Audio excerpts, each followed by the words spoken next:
Ladies and gentlemen, guys and gals, non-binary pals, and the technical rainbow in between, this is a new format for Modular Media Wrestling Podcast. We'll get into that in a second. But I am your host, Chris Gaston, and with me is my tag team partner, The Vacuuminator, in here for week 3 of the Wednesday Night War. Oh, this thing is going strong, and I am feeling strong. You feeling the hype? I'm feeling it, Mr. Krabs. Essentially, we're reformatting how we record it. For you listening, there's barely going to be any difference, but instead of recording one episode every month, we are recording a mini episode every week after we watch a week worth of wrestling, and then we're going to be compiling it into a pay-per-view podcast extravaganza. Yeah, and I came up with this idea and pitched it to Chris primarily because I've noticed on recent episodes that stuff that happens earlier in the month, we're kind of rushing through. We're not as hot on it as we were at the start of the month, obviously, because it's a while ago and there's new shit that's happened and we're excited about it. And wrestling is a thing that's constantly moving. Every day you get new news about wrestling. That's why a lot of wrestling podcasts or YouTube channels do daily uploads, because you got to keep up with that. But that doesn't exactly fit our formatting. So the compromise we do to meet in between is we're going to record weekly, but we're still going to release monthly. So you'll get us being really hot and excited about stuff, and it may remind you of stuff that you got really hype over earlier in the month, but you'll still only be getting it once a month. And unless like comments or subscribers or whatever pipe in and say like, hey, I would listen weekly, that's probably how it's going to be for the future. Yeah. So we're just going to go week by week now. So instead of just recording on one day, you will see as we're listening to this, it'll say recorded during week 3, which is what we're talking about. We're also going to be talking about week 2 of the Wednesday Night Wars, AEW versus NXT, because what's Raw and SmackDown? Nothing. Dead to us. Mm-hmm. But we also have a new third favorite child. Let me ask, what was it that broke you? Because I was like, I might watch SmackDown, and then you were live posting about it. What was it exactly that broke you? Was it the Kofi match? Yes. Because I loved Kofi, I dig Kofi, and the fact that it was just an immediate squash was like, you could have given him something. And the thing that broke me was a couple days later, that Hell in the Cell finish. Oh yeah, no, that was the nail in the coffin. Yeah. That was the nail in the coffin for the dead camel. To quote Wrestle Talk, they Bray Wyatted Bray Wyatt. God damn it. It sucks that that's now a fucking verbiage. But let's go to our happy place and let's talk about the fact that AEW now has a secondary show, essentially. Mm-hmm. AEW Dark, which is their way of getting the dark matches out there. And holy crap, they have a way of getting the dark matches out there. WWE just acts like their dark matches never fucking happen. Yeah, but also because AEW is very much focused on wins, loss, and draws and all that kind of stuff, AEW Dark would allow them to basically bolster the numbers, add more fuel to the storytelling fire. Mm-hmm. So, like, you could do a storyline of, oh, this person's been getting a huge win record on Dark, but have been failing on the main show. Maybe there's something going on here. You can tell a story with that and all this other kind of stuff you can do. Or you can have somebody make their TV debut and be really strong and win the match like it's nothing and have the explanation, well, they've been on Dark for months and they've been kicking ass over there. Oh, yeah. There's a lot of interesting things you can do with Dark, especially because it's formatted as a pre-recorded show. So it's Tony Schiavone introducing each segment, introducing each match. And there's also some interviews and behind-the-scenes stuff, or backstage, I should say. Yeah, and we were talking before we started recording about how that could also be used to bring in storytelling elements that they've been doing in Being the Elite, or do the similar format to the Road to series, which they just this week they did a promo package very similar to the Road to series. Mm-hmm. I don't believe I have it written down in the card, but they did like this whole video package about Cody getting ready for his match with Jericho, and it was something else. Yeah, but AEW Dark is really fucking good. Great wrestling on Tuesday. And we'll talk about the other piece of great wrestling on Tuesday a little bit later on in our other section. But in the first Dark episode, we have 4 major matches. Darby Allin and CIMA. The Hybrid 2, Lucha Brothers, versus Private Party and Best Friends. A female tag match of Britt Baker, DDM, and Allie versus Babe Priestley and Penelope Ford. DMD. I did say DMD. No, you said DDM.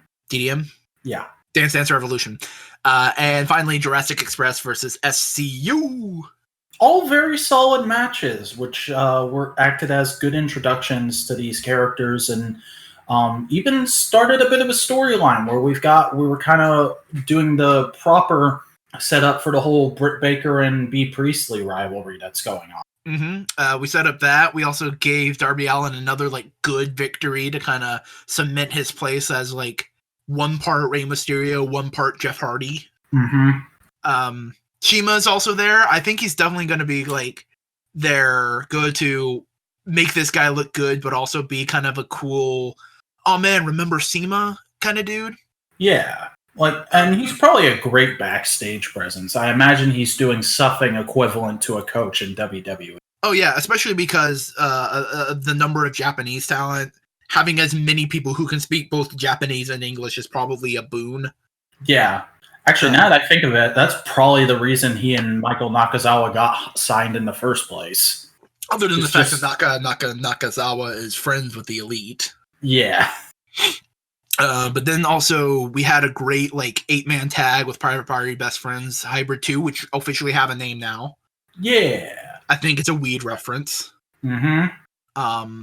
I love the fact that it has a numeral 2 and everybody's going, it's dumb. And I'm going yes, that's the point. They're a bunch of fucking Kyles. Exactly. They're the dudes who drink Monster Energy and think they're totally fucking cool about it.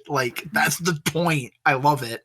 And we got a redo of the SCU versus Jurassic Express match from All Out, was it? I want to say it was maybe that. Yeah. I think it may have been later. I think it may have been Fight for the Fallen. Fight for the Fallen was before All Out. Oh, yeah.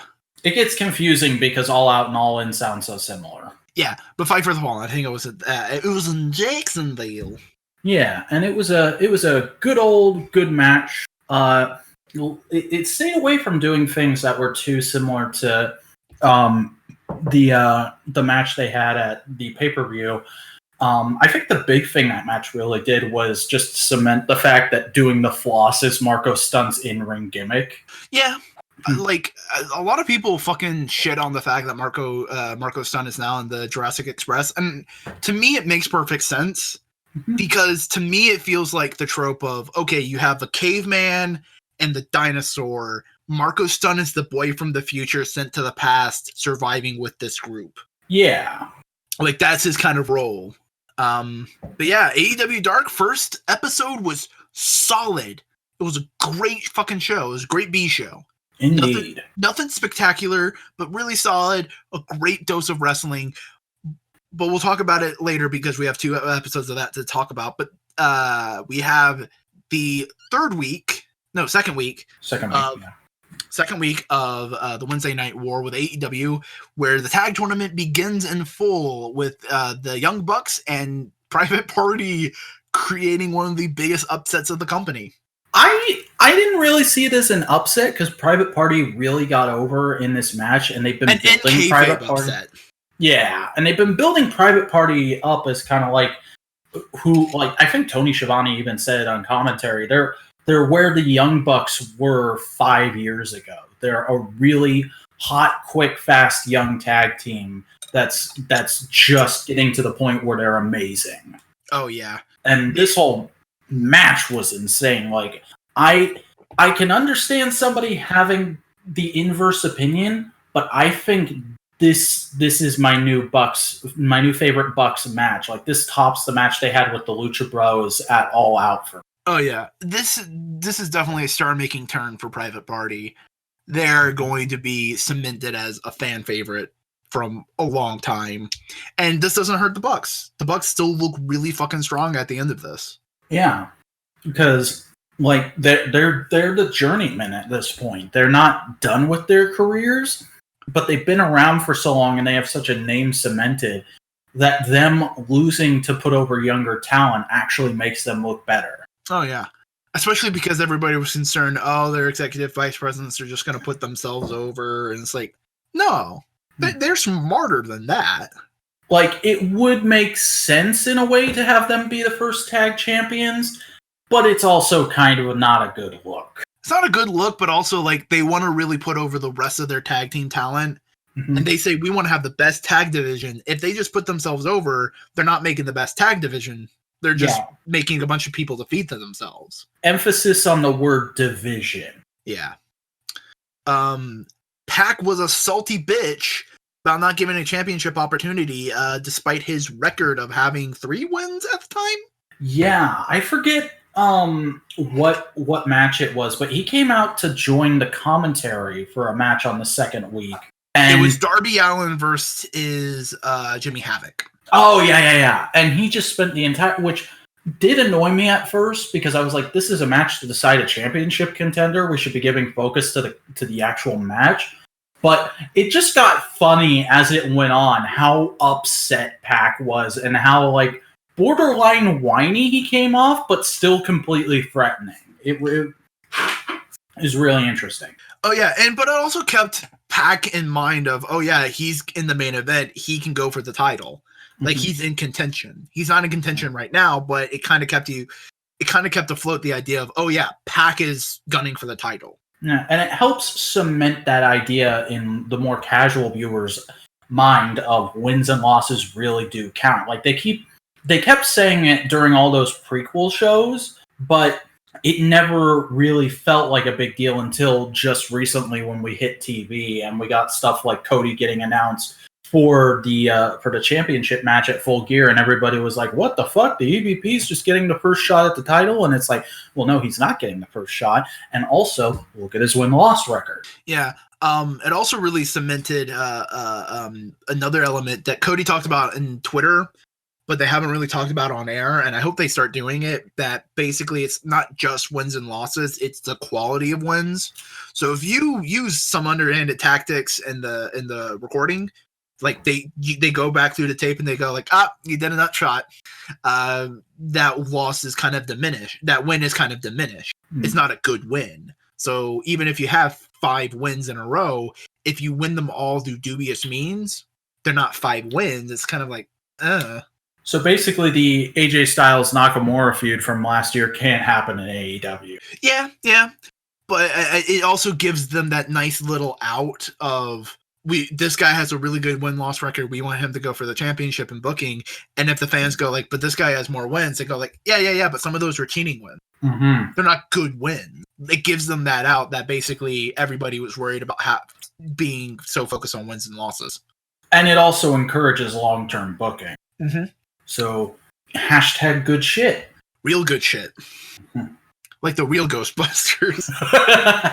But you want to know what's real good shit? A little bit of the bubbly. Oh, yes. Can I take this one, please? Yes, go ahead. So we talked about in the last episode how the first episode of Dynamite ended in an unexpected way with Jericho and all these other heels doing a beatdown on the Elite and some of their allies. And that led us into a flurry of like, what's going on here? And Tony Khan mistakenly dropped that they were going to be a stable. And we were all like, what's the name? What's going on? What's the motif here? And finally, at the start of the first episode, or the second episode of Dynamite, Jericho came out with his boys in tow, and he said, we're the Inner Circle, bitch. He didn't say bitch till later on in the night, though. That's true. But he still said it, so it's fine that I put it that way. Yeah. Basically, he came out and fucking produced the promo of the year. Mm-hmm. Like it was nothing. And people were wondering why make Jericho your first champion. And Dave Meltzer and everyone were real quick to point out, like, that promo really highlighted the difference between scripted and unscripted wrestling. Like, you could just feel the mood of the room coming off of your TV set watching that, as opposed to, like, say, the promo Becky Lynch cut way back when, after SummerSlam, when she turned heel, quote unquote, where it was just the most obvious manufactured bullshit in the world. This is like, no, this is some seriously evil shit that's going on, and I'm into it. Yeah, and like Jericho also like shut down a WWE-esque chant because Jake Hager. Hagar. He is Jake Hagar. He is a Viking. No! Viking gives me PTSD when it comes to wrestling.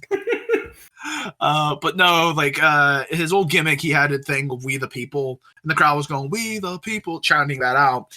And Jericho just shut that down. No, that was bad creative. That was a dumb idea from bad creative, and we'll never talk about it again. And no one did it for the rest of the show. Mm-hmm. And people got a little upset at how shooty he was getting. Like he literally said, "And that's a shoot." At one point, I think it was talking about Hagar's undefeated record in MMA. But like, even though he's fighting people that look like you in MMA, but like the way Jericho talks. And the way he weaves his words perfectly, and just the attitude AEW has had so far of like this counterculture, we're bringing wrestling back to what it should be by the skin of our teeth, old man, sort of attitude things have had. I'm kind of okay with a little bit of shootness being peppered into kayfabe promos. Oh yeah. But also he hyped up the rest of his squad, the Inner Circle, Sammy Guevara, the sexy Spanish god. Look how sexy he is! I love how that's just like how they treat each other. And in a way, it reminds me of Cody and MJF. Yeah. Like, it's the more self-realized, absorbed version of that relationship. Hyping up Santana and Ortiz as like fucking vicious dogs. Yeah. And it doesn't help that I can't remember which one it is, but one of them just like bites everything. Yeah, like I never would have thought of it before, but they really do have that personality, and I buy it way more than I do whenever like not to shit on NXT, but Mauro Ranallo does tend to like describe the Undisputed Era as a pack of wild dogs occasionally, and I'm like, I don't see it. They're just a bunch of fuckboys who hang out together and beat people up. I mean, that's cool too, but they're not a pack of dogs. Yeah, no, Santana Ortiz, no, they'll fucking rip your head off. Mm-hmm. And of course, just talking about how giant Hagar is and how badass he is because he wins lots at MMA. Oh yeah, and I love how he just dresses like a dad. Somehow it's more threatening that way. Yeah, and that's another great thing is like none of them were in their ring gear for that promo. Everybody felt like it was just what they had on that day, but it all still looked badass. Yeah. This whole group has a great feel. It's definitely meant to be, and it's got a real possibility to be our generation's version of the NWO, but like the NWO at the beginning, the whole way through. Hopefully. But later on that night, because we didn't write it down, we had another beatdown after a tag match. And the best thing to happen in wrestling in a long time, Jericho's going back up the ramp after the beatdown, trying to escape. But who should come in my head blaring Superman? Darby Allin doing a skate-in. Not a run-in, a skate-in. Like, that is the most 2019 professional wrestling thing you could probably imagine. Mm-hmm. And, like, I imagine everybody just pops super hard for that. Like, I can't not imagine somebody popping at that. Yeah, but he skates in, jumps Jericho, setting up their match for week 3, which we'll talk about in a minute. But first, we got some dark shit to talk about. And I wanted to emphasize earlier when we talked about the first dark, that was a pretty good show. It wasn't amazing. It was really good. It was solid. Because week 2, we got a fucking pay-per-view match. Yeah. Kenny comes to the Bucks in like an opening backstage segment, and he's like, "Why aren't I booked on the show this week?" Because you got put it through a glass coffee table on week 1, and you've not been in the best mental state, so we figured you could use a day off. He's like, "Okay, I'm going to use my vacation time to go try and kill Joey Janela." Joey Janela. I almost said Joey Kanellis. That would be a weird storyline. Joey Janela tries to kill me. And they had an unsanctioned match. And it was insanely good. Oh, it was so fucking good. Like it's the kind of thing that puts Dark on the map that makes everybody goes like, oh shit, we need to watch on Tuesday. Yeah. And I love that they've now established that the unsanctioned matches aren't just like a once or twice a year super special event. It's like, no, we will have these every once in a while. They're not going to be regular, but they'll be every once in a while. And it feels more like it's trying to prove a point because Joey Janela goes along with it, but it feels very much like Kenny Omega is trying to prove a point to himself, to the audience, to Moxley that no, I can hang with your shit. Mm-hmm. And it was just like so many fucking great chair spots. Yeah, and when they brought I'm usually like, oh, okay, tables. When they brought the tables out in this match, I popped. Because they drew it out. They waited for it. It wasn't just immediately Devon get the tables. Mm-hmm. And I love that we're tossing around the term plunder so much in this federation. Like every time somebody goes to the ring apron, JR's just hits the plunder button. Oh man, and he even made a reference to WCW. It's like, oh yeah, Ted Turner used to want those to be called international objects. Yeah, which I never understood. I don't think anybody ever understood, but it's great that we're calling back to it. Man, it was so good. Also, shout out to fucking commentary because everybody was worried. It was like, oh, JR is kind of hit or miss during the pay-per-view prologue. Since TV started, JR's just been on the fucking ball. Like, occasionally he'll do his who's legal right now shit, but it's very rare. But to me, it's more of like, who's legal? He's like the match is going so fast. He sells it much more of like, the match is going so fast. We need to keep track so we can tell the audience what's going on. Yeah. And it feels less like a complaint and more like, oh God, what's going on? Everything is going wild. Mm-hmm. And just talking about the commentary in general, I love the whole atmosphere between Shivani, JR, and Excalibur. It feels like a group of friends who are watching at home rather than people saying just whatever they think the boss wants them to say to get the match over at that point. Like, there's points where they'll stop and just like, what was that you said? That's great. And it always feels super natural. Like, there was a point in week 2 where Excalibur called out that there was a Vader bomb, and Tony Schiavone was like, is that what that's called now? And he's like, yeah, that's awesome! Because Vader, it's fucking Vader. Mm-hmm. And Schiavone's been out of wrestling for a little bit, but now he's getting back into it. He's getting back into it in a major way. He's been doing MLW for a little bit. Mm-hmm. But he's been doing MLW with Jim Cornette, who's fucking older than him, talking about wrestling in that way. So, like, ugh. Mm-hmm. But, to me, it feels very much more like two old friends and, like, a person of the next generation listening to the old war stories. You know what it is? It's two old friends and the new friend, the new hire who just got into it. Yeah. But it feels very much like they're showing Excalibur the ropes, but Excalibur also is bringing something new, and they're kind of feeding off of that. It feels really natural. It feels really good. Mm-hmm. It's not just 3 men in a suit and then a lady. Like, and you don't hear goddamn catchphrases every 5 minutes. Michael Cole. And there's not like, I don't know. It's good. It's good commentary. We'll leave it at that.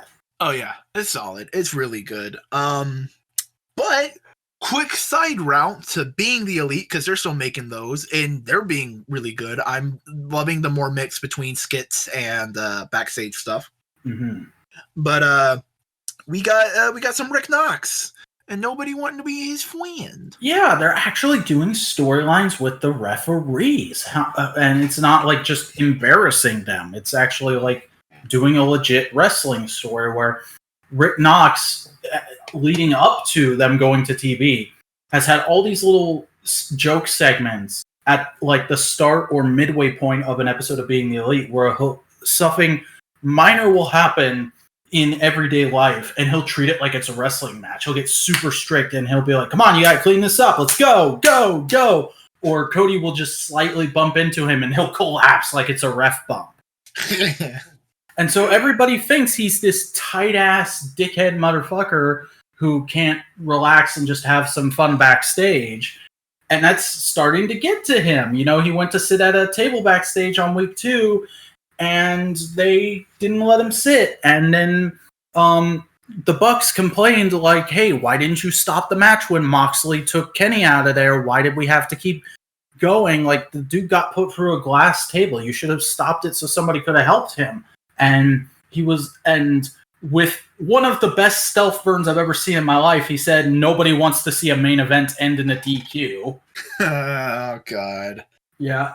And then, I don't know where it's going just yet, but it's just interesting that they're doing something like that with a referee, like giving him actual character development and explaining why he acts the way he does. And it also makes a great explanation for why he got hired. You know, he's so on the ball and so strict, and like he's done all these matches for the Bucks on the Indies over the year. Makes sense that they would have signed him, but also it doesn't make for the greatest look backstage. Yeah.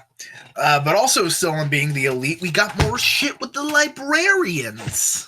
Yeah, I'm not sure what's going on with them, because right now it feels like they're mostly restricted to Dark and being the elite, when the whole point of them in the first place was that they were one of Tony's few caveats in kayfabe. Like, he wanted a character called the Librarian.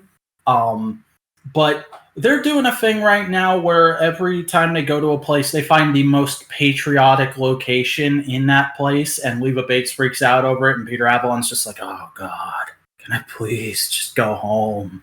And I want to stick my dick in crazy. Yep. And it's gotten to the point where he has started healing on the crowds because of it, and doing the whole, like, this... He's doing this is the worst town I've ever been in gimmick, but seriously. Like, your local sports team sucks. Yeah, he's doing that kind of stuff. Like, I don't know which Sox team it was, but in his Dark match this past week, he was shitting on some Sox team. Red Sox. Yeah. Boston Red Sox. Oh, was it? Because I know there's the Red Sox and the White Sox, and I never want to get them mixed up, so I always just say one of the Sox teams. Boston Red Sox, Chicago White Sox.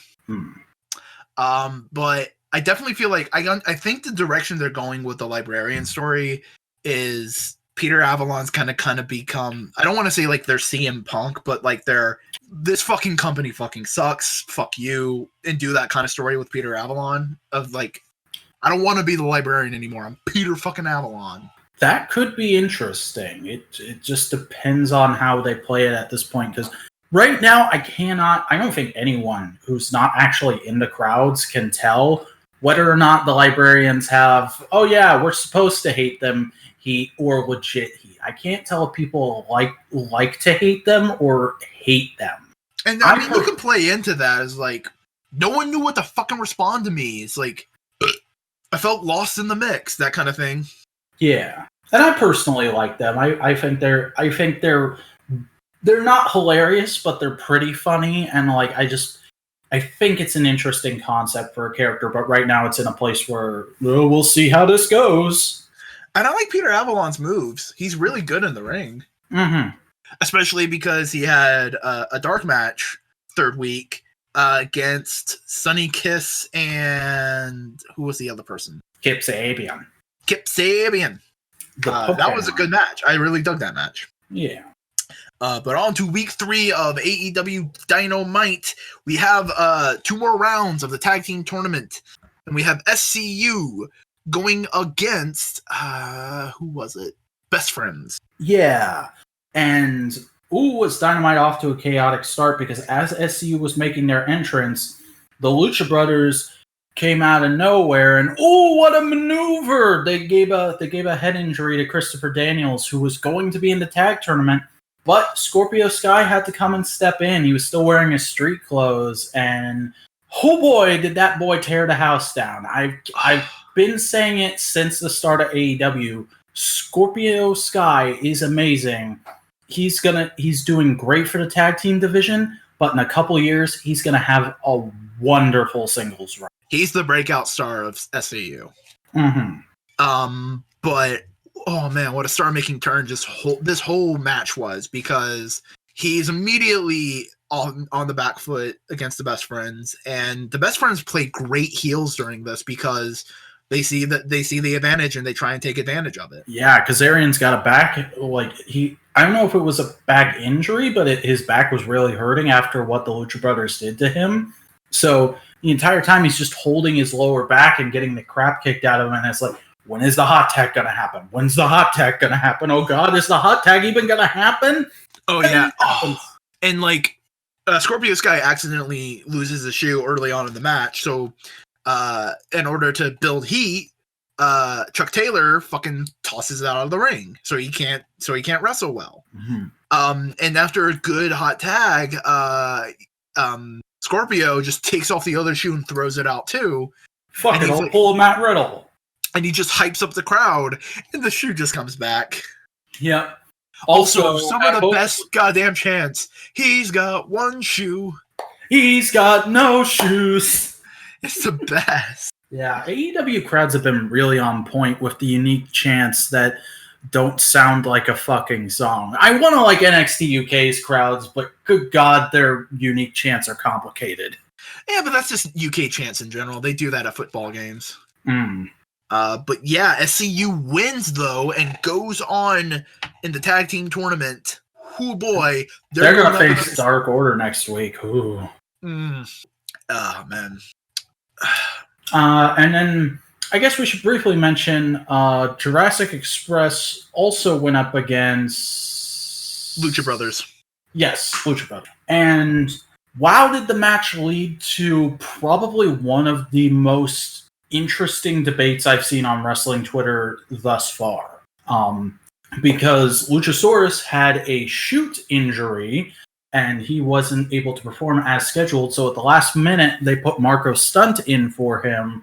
And the entire match was Lucha Brothers trying to dominate Stunt and Jungle Boy, but Stunt flying around like a little fairy, not in a derogatory way. Yeah, like he was just flying around and kicking the crap out of them.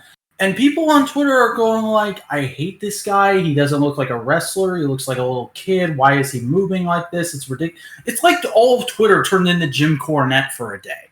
And freaking Dave Meltzer, what a hero, comes in and just starts fighting all these people in his retweets, going like, maybe some of you weren't around when Rey Mysterio was new, but I met him when he was on the Indies, and he looked just like Marco Stunt.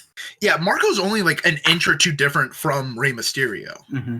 And here's the thing, he never did moves that you would go like, that's unbelievable. It was always high-flying, like roly-twirly things to try and use his weight as a counterbalance against the Lucha Brothers.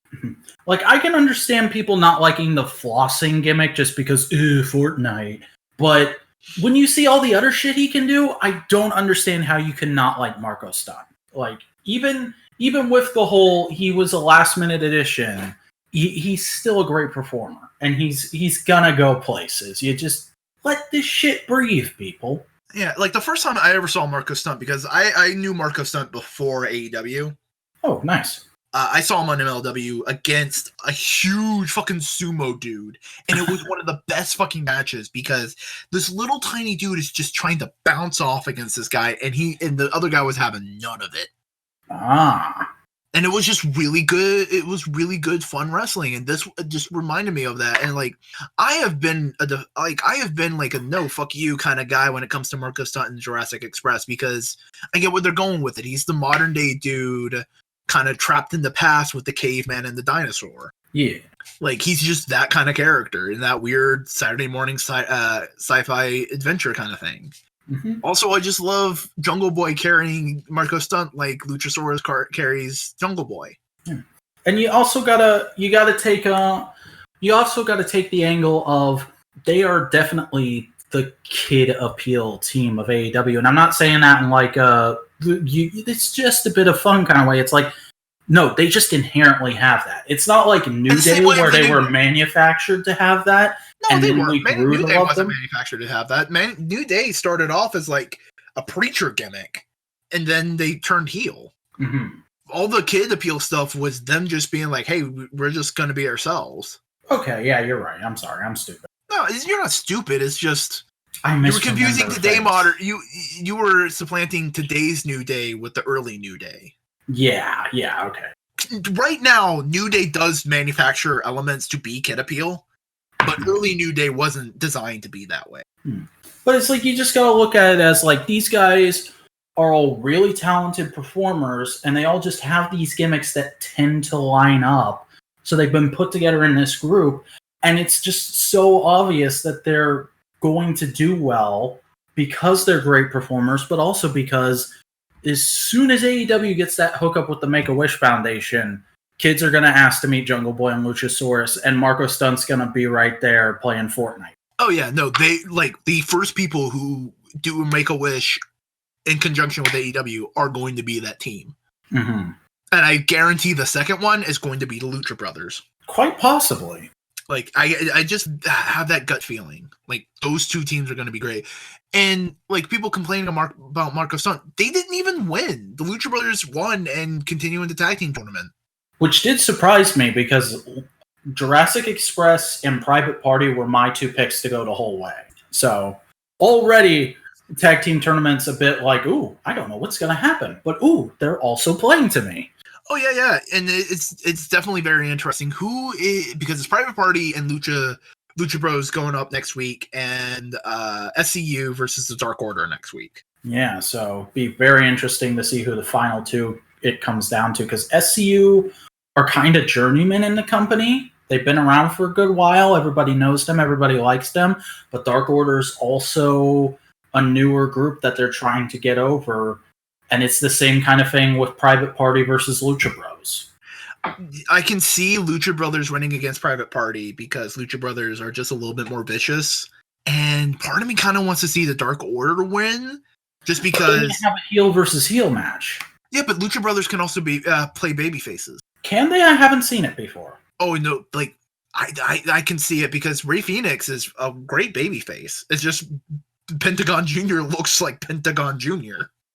That's fair. And I mean, Phoenix did have some amazing agility on the ropes at one point in the match with who was it again? They were with Jurassic Express? Yeah, Jurassic Express. They were fighting Jurassic Express this match. There's so much wrestling, I can't keep track of who was in what match.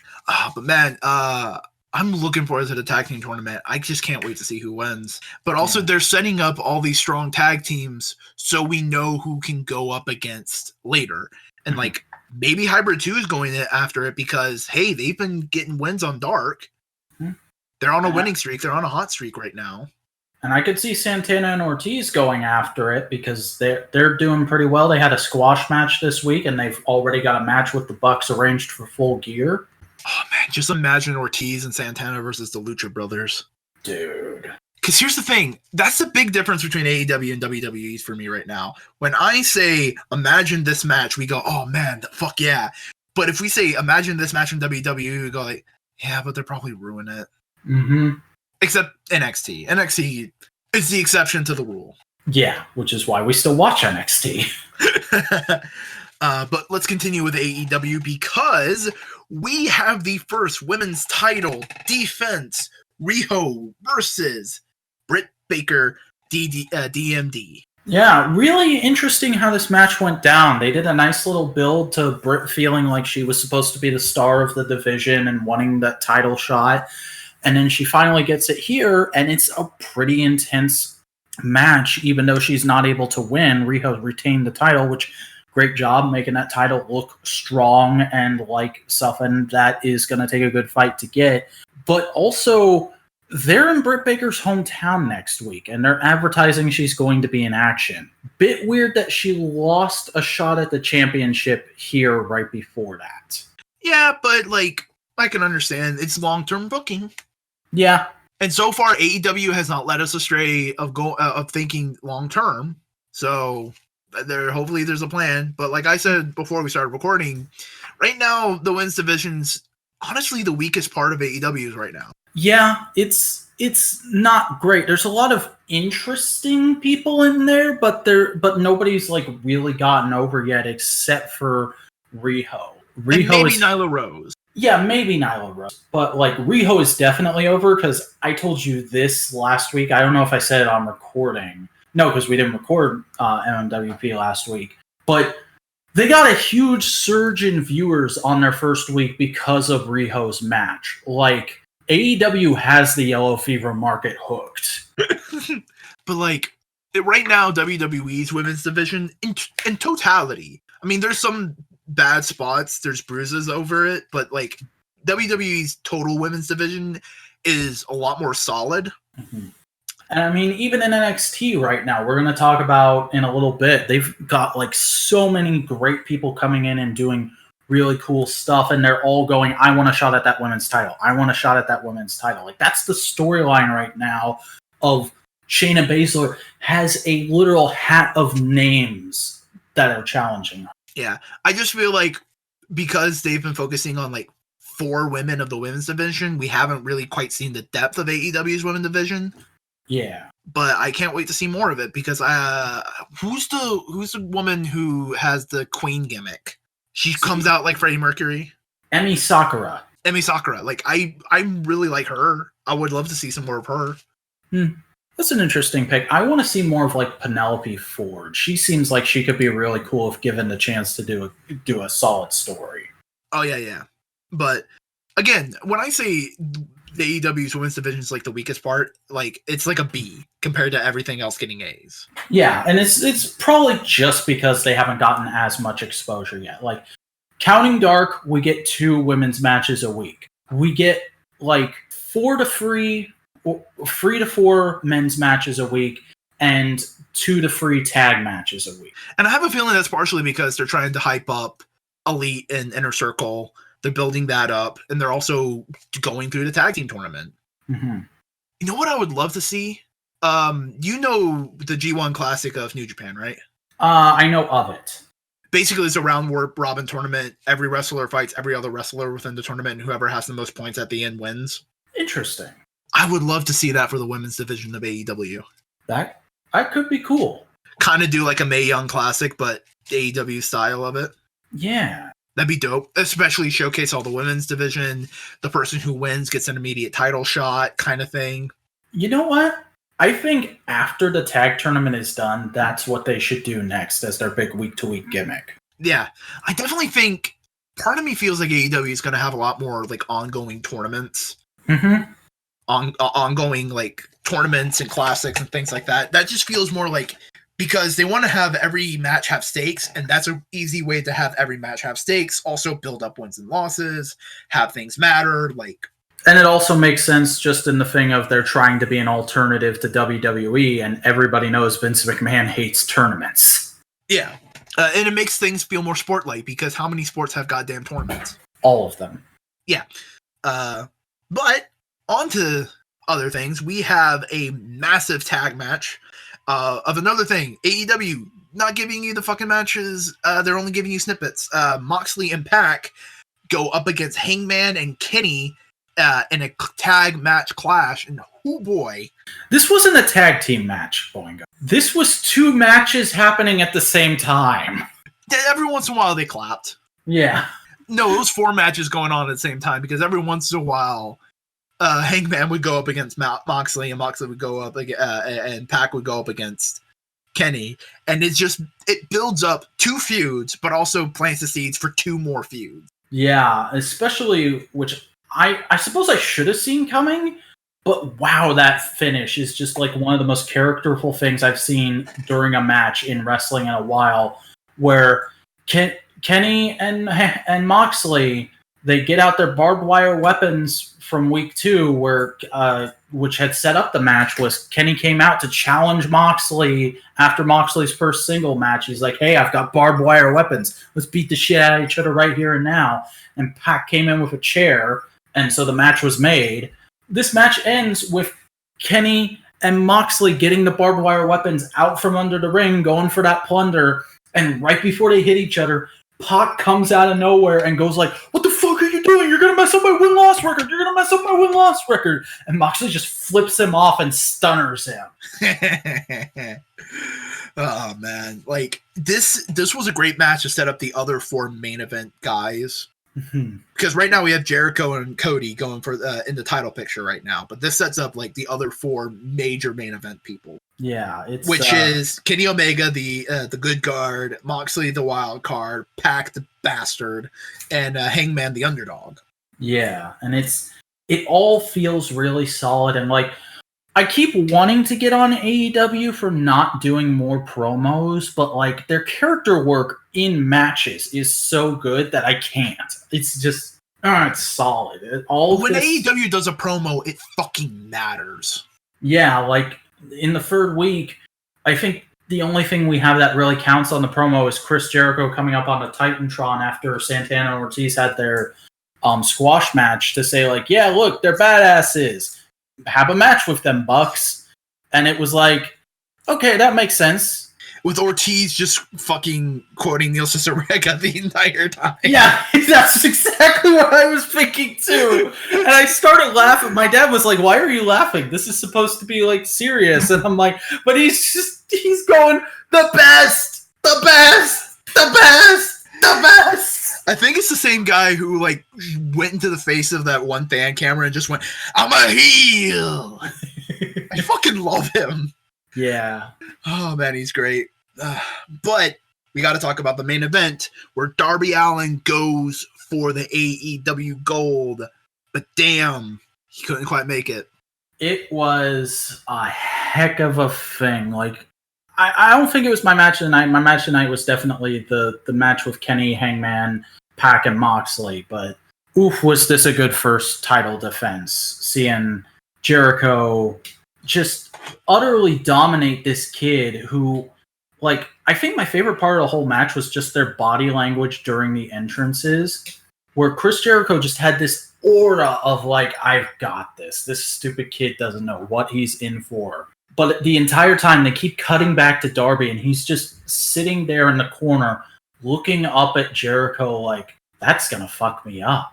That's going to fuck me up and it's going to be one of the best nights of my life. Oh yeah. It was fucking hard and harsh, and I saw some people going like, why are they doing rope breaks? It's supposed to be like a non-sanctioned kind of no holds barred match. It was advertised as a Philadelphia street fight. They did say on commentary before the match that there was a stipulation of rope breaks are allowed, but then that wasn't said at the actual event to anyone. That wasn't like advertised, so the crowd got really upset at it. And also, I did not catch them saying that on commentary, so I was a little bit baffled by it.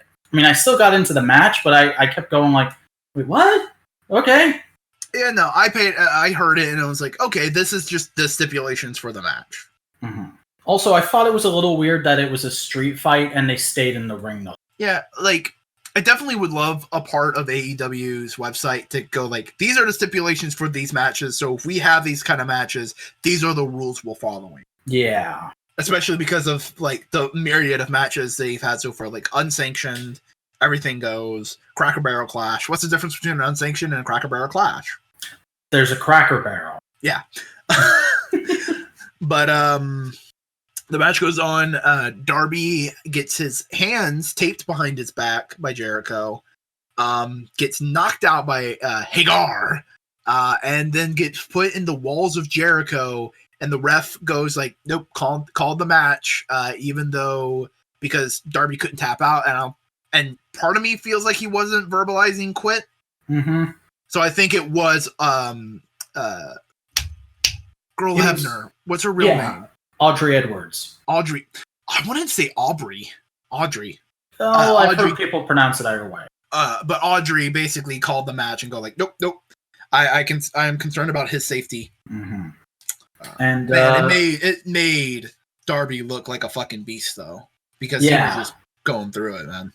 Really good showing for like. I honestly did not think he was going to win this. My reaction to him winning the match with Jimmy Havoc was good for him. He's going to have a solid match with Jericho, and that's what we got. It was pretty good, and it allowed for the Inner Circle to come out looking even stronger. You know, all the boys came out after Hagar did his run-in with a bit of the bubbly, and the show went to dark for the third night in a row on the Inner Circle looking just dominant as fuck. Yeah. And I really dig the bubbly bit. That was really good. But for AEW, a great 2 weeks of professional wrestling. Mm-hmm. So I did not watch week 2 of NXT, but I did watch week 3. Okay. So if you want to run through week 2 and kind of catch me up to speed. All right, well, it opened with Lio Rush challenging Drew Gulak for the newly retitled, but still having a WWE logo on it, NXT Cruiserweight Championship. Like, it's the same belt, they're just calling it the NXT Cruiserweight Championship, even though 205 Live is still happening after SmackDown on Fox every Friday. It's just a very confusing situation. But Lio Rush... WWE is a very confusing place. Yeah. But Lio Rush won. He's the new NXT Cruiserweight Championship. Nice little redemption story for him. It was a decent match. Good. I saw some of the promo that they showed during week 3. Gulak looked amazing. Oh, yeah. He just, like, his entrance, I was even a fan during his 205 Live, Dave, whenever I saw him. Yeah, Gulak's a really solid dude. But also, just Lio Rush, I love his new humble attitude. It's really kind of refreshing because it's a nice character change for Lio Rush. Yeah, because he was an asshole rapper for a long time, or that was his gimmick. And then we all found out he was an asshole backstage, and we were like, what the fuck? And then WWE pulled him, and he apparently spent the last few months just at home with his family thinking about things, and he went like, yeah, I guess I kind of was an asshole. Which I think is a really, really cool character direction for Lio Rush. Yeah. It's a really nice, like, babyface idea. But then Forgotten Sons did something? Yeah, they had a match with Breezango where Breezango came out dressed like construction workers and every woman in the house lost it. But they got squashed pretty hard by the Forgotten Sons. The Forgotten Sons have made it their mission to just pick on Breezango for now, which is interesting. Some people are saying like, oh no, NXT is already burying them, but I think this is going to be like a slow build kind of thing to kind of make the Forgotten Sons look good, make people pay a little more attention to them, but also establish Breezango as like these two tough journeymen who can... Yeah, I think burying them in NXT kind of sets the baseline of, all right, here's where Breezango have been for the last few years, now we're building them back up. Mm-hmm. It's basically playing it's doing the replay for their character arc for the NXT crowd. It's like when Daniel Bryan came back from the neck injury, and they had to do like the clip show version of his entire history in WWE. Short storyline where somebody's making fun of him for being short. Short storyline where he reforms Team Hell Yes with Kane. Short storyline where he goes to Mania and does a thing. Yeah. I feel it feels more like a little recap-y kind of thing for the character, and less like, we don't care about him. Yeah. But then we had a series of promos with the Undisputed Era just being like, we got all the belts. And then the Velveteen Dream came out and said, hi, I own a copy of Photoshop. You know that image that went all around social media of Roderick Strong wearing the North American Championship, I think it is, and nothing else, homaging Shawn Michaels? Here, I took the belt out. It looks like he has a micro penis now. Haha. And Roddy got super petty dream thing to do. Yeah, and Roddy got super pissed off, and apparently during a dark match that I forget which one she is, but the one Roderick Strong is dating of Shayna's cronies, or I think they're married now. They are Marina married Shafir. Yeah. Marina Shafir had a dark match, and apparently after it, she got on the mic and was like, yeah, Velveteen Dream could not be more. And then Ciampa came out, and like one of the best full reintroductions of a character I've ever seen. He came out, and the Era was already out there, and they were just like watching him as he got in the ring calmly, set up a chair, took a mic, and then just looked Adam Cole dead in the eye, and then looked down at the belt and said, Goldie, Daddy is home. And that was the entire segment. But they cut back to the Era briefly before they went to commercial, and they all look shook as fuck. Oh man, because it's a psychopathic thing to just ignore the person and go like, I'm talking to the thing I want. Mm-hmm. Especially because in week 3 this week, the whole crowd was just chanting, "Who's your daddy?" or something like that. Yep, that's where that comes from. They're playing now that he's back, and we've had something that I put on the card because I did watch it. They did the Ciampa documentary on the network, documenting his whole journey through surgery and whatnot, which is basically just an extended version of the stuff they did on WWE PC, but it stays with him a bit longer, and it's pretty good. It's called Ciampa Blackheart. I would not recommend watching it though, because it'll make you cry like a baby, because there's a lot of scenes of him with his baby, and it's seeing this utter badass who you feared for years just look like the guy who is the most thrilled in the world to be a dad. Yeah, he seems like one of those people that like you would want to hang out with in real life. Yeah. And so they're working the fact that he is a dad into his character a little bit. Like, he's got a new finisher, which I think is called the Willow in the Wind. His daughter's name is Willow. Oh, that's horrible. And he's doing a bunch of stuff just talking about how Goldie is his baby. And it's nice. Yeah. But now we're at the part where I've actually seen, and Dream was fucking brutalized this week. Yeah, because there was a thing with some guys, and then the Undisputed Era came out at the end of that thing with some guys, and they ran around the ring, and they tossed a USB drive at the announce table, and were like, play this. And then it goes to a backstage promo where they say, like, yeah, you say somebody's got a small PP, you get turned into a small PP. And they show Velveteen Dream just beating the shit on top of some crates. And Roderick Strong with the biggest heel move of the night, breaking goddamn Dream's glasses. Yeah. Also, why was Roderick Strong's shirt torn that way? I think it got torn in the previous week, and they just didn't have time to get him a new one. That's weird. I don't know.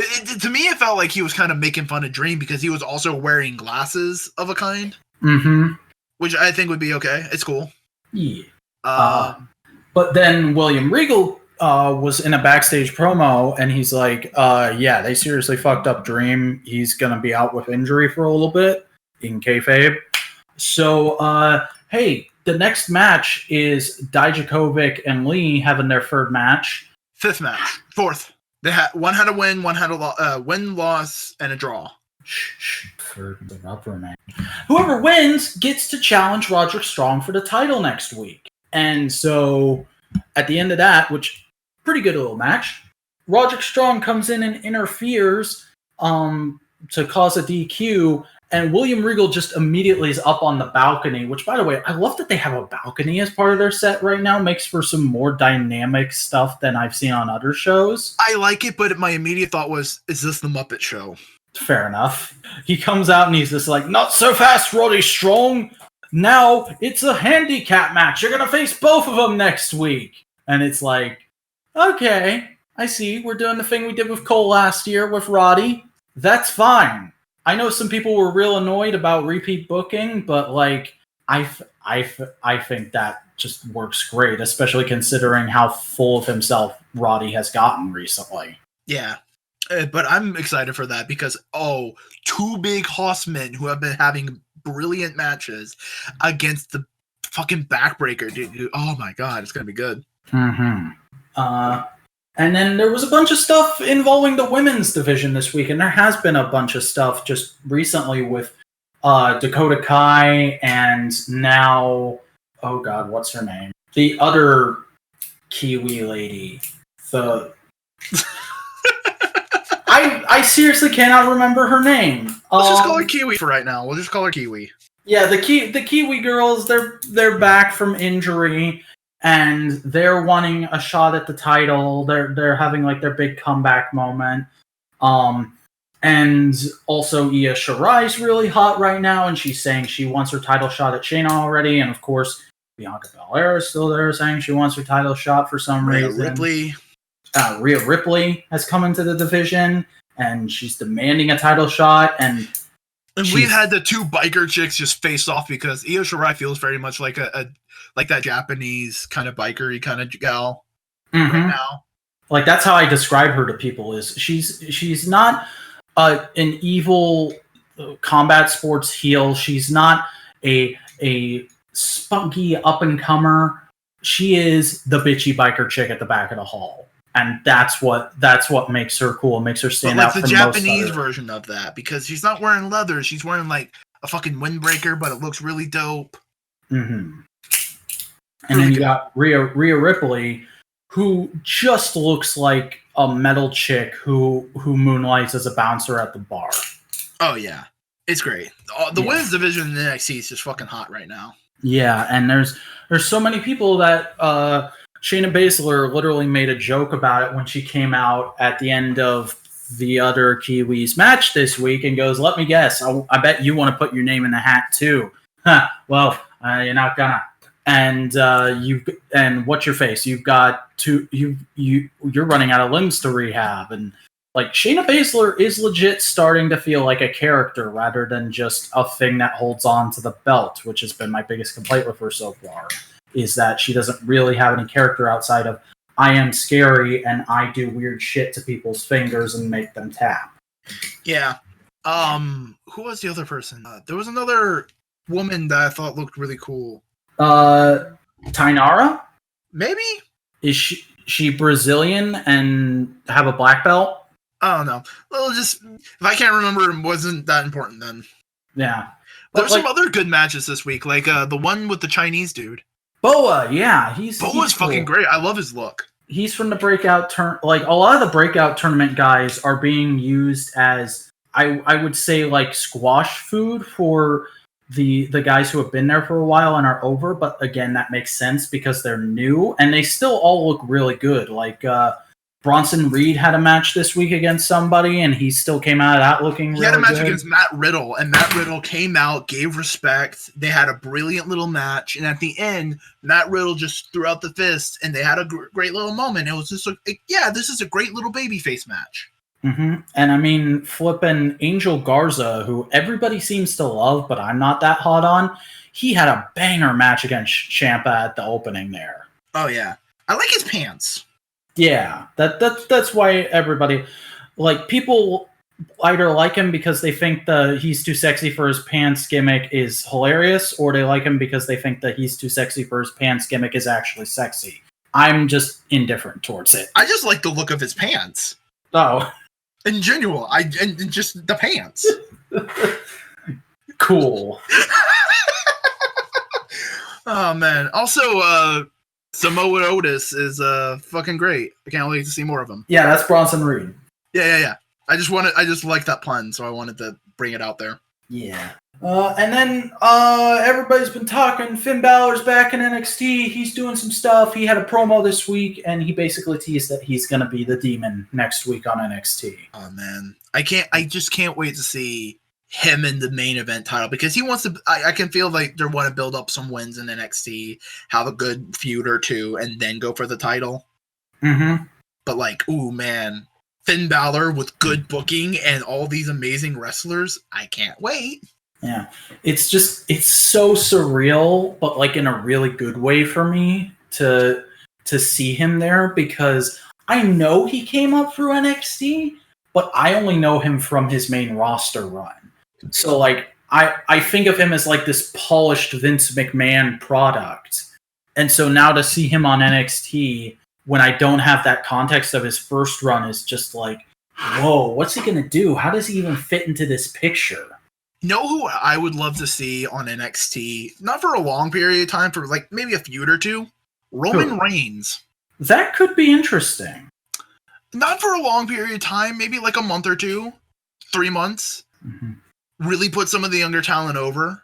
Yeah, show him as like the good family man without giving him dumb scripted shit. Because they tried to do that when he first came back. They tried to do this whole thing where, what's his name? The Scottish guy was shitting on him for being a family guy and being a pussy because cancer.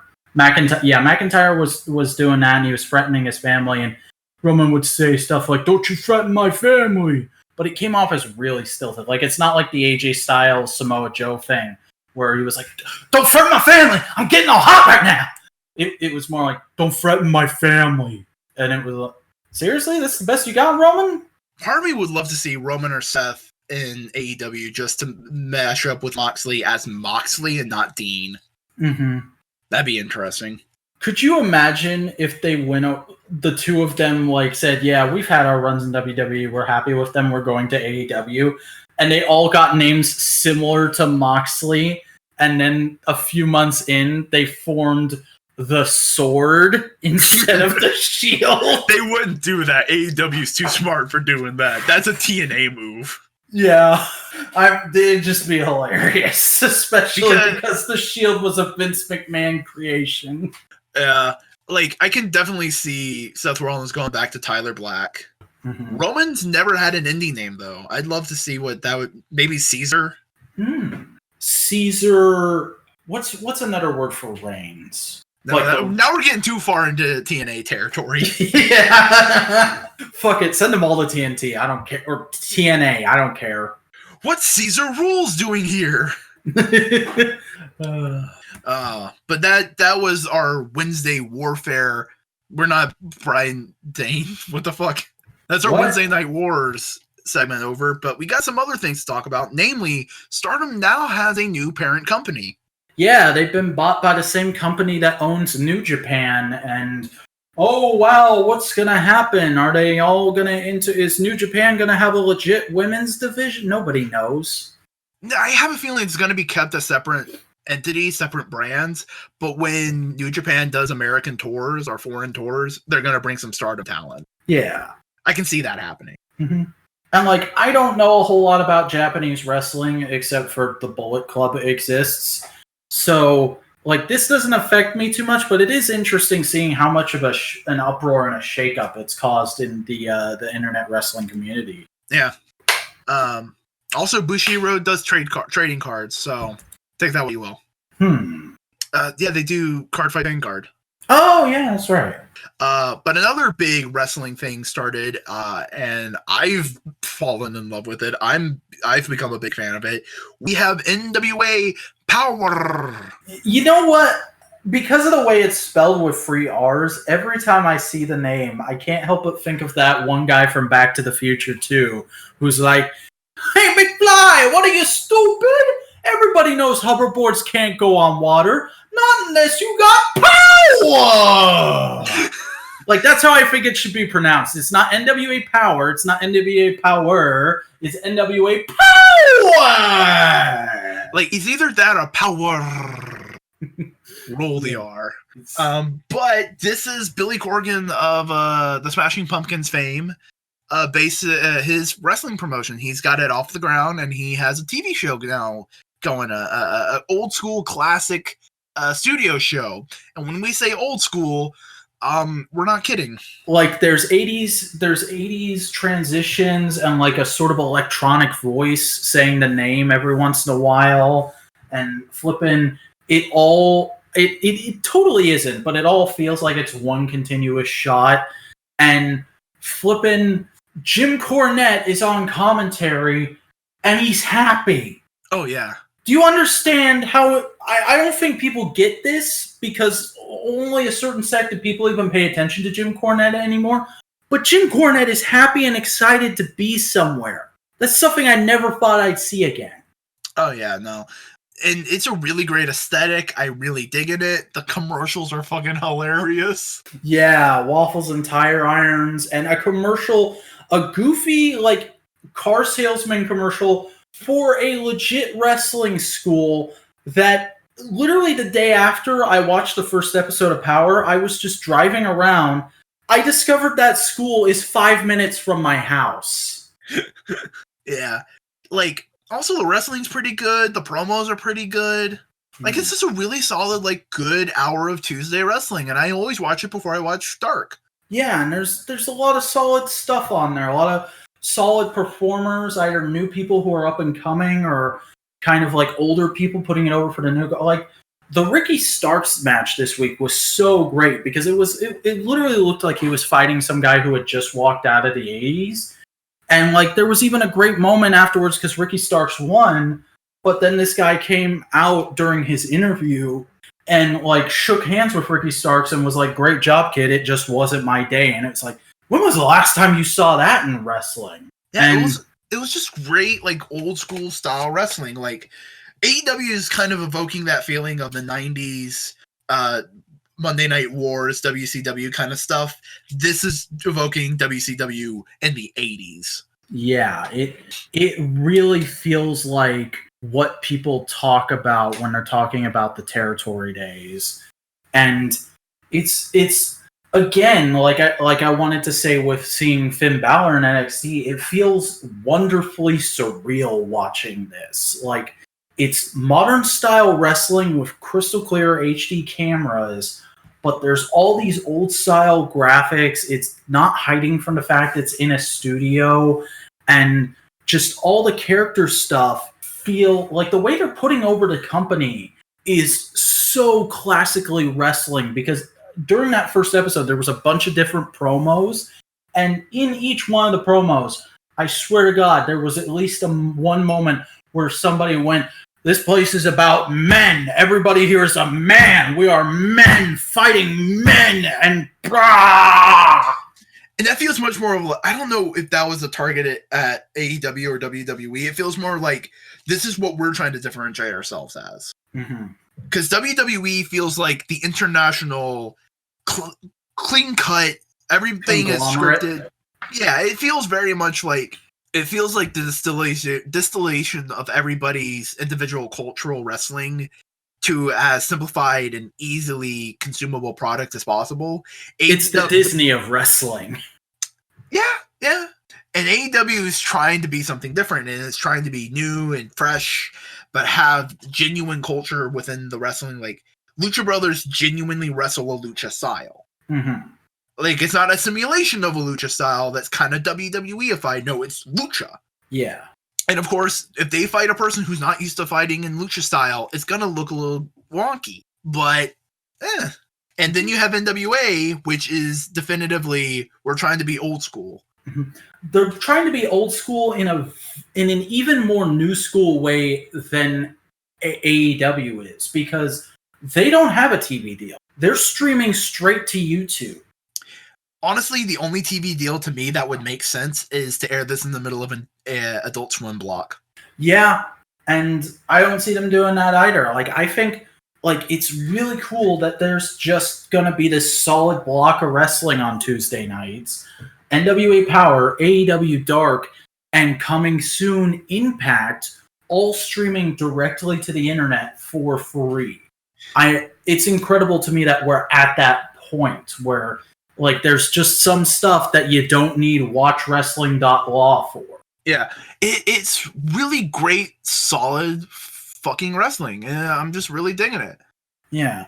So, like, I don't know if I'm gonna put highlights from Power in every week, but definitely just the show itself is something to keep an eye on. I think we may talk about, like, oh yeah, Power was good this week.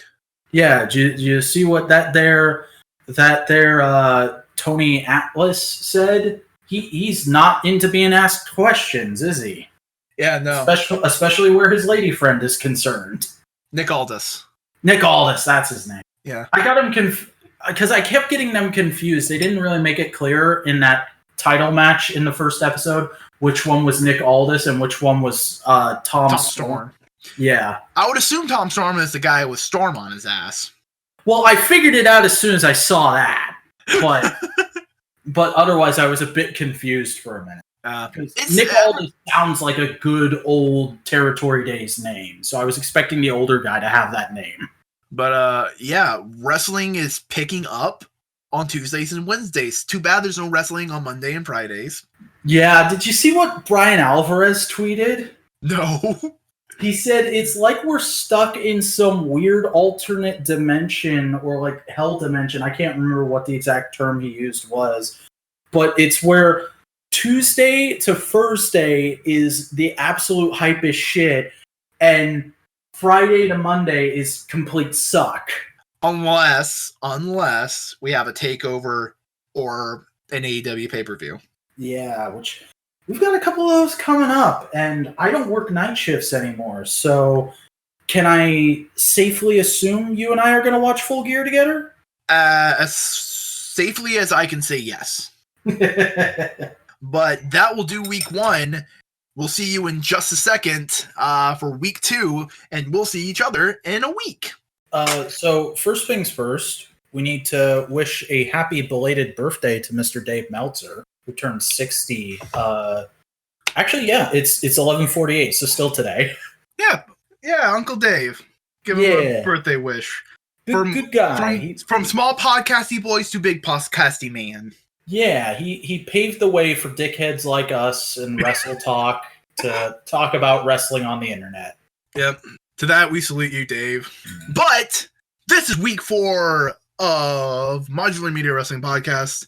I'm not going to do the whole spiel because you've already listened to that once to the podcast. But we are going to talk about what happened this week 4 of the Wednesday Night War. Specifically, Private Party and Hybrid 2 go to the arcade in an adorable segment. Yeah, like being the Elite is just so good at balancing like actual really good story builds with just like fun side shit that in WWE would be restricted to like a little web WWE.com exclusive segment that nobody would ever see. But like it's really cool to just see these two fun tag teams goofing around in an arcade for 26 for like a minute or two. And like I wanted to highlight that and salute them for doing that. Yeah, this week's Being the Elite was great, especially the whole segment of Kenny in Mexico with Michael Nakazawa. Yeah, that was a laugh a minute. I guess we'll go ahead and jump to that because Kenny had to go to Mexico for a thing, and so they needed to send somebody around with the company to keep him safe. And who do they send but literally the most obnoxious person to Kenny possible? And there's just tons of segments of like Kenny trying to have a nice trip and Michael Nakazawa doing the most ridiculous shit in the next room over. Yeah, like Kenny's trying to find something to watch. He watches Jumanji because of The Rock. Mm-hmm. But Nakazawa is trying to figure out something to watch, and instead of grabbing a remote, he grabs a bottle of baby oil, sprays it on the TV, and it changes channel. Mm-hmm. And he ends up on some aerobics, and then he just pours a bunch of baby oil on his head and starts doing aerobics along with the TV. They go get French toast, and Kenny puts some syrup on it, and like, yeah. Nakazawa puts baby oil on it, like, ugh. I think that gives you diarrhea, and he genuinely ate a piece.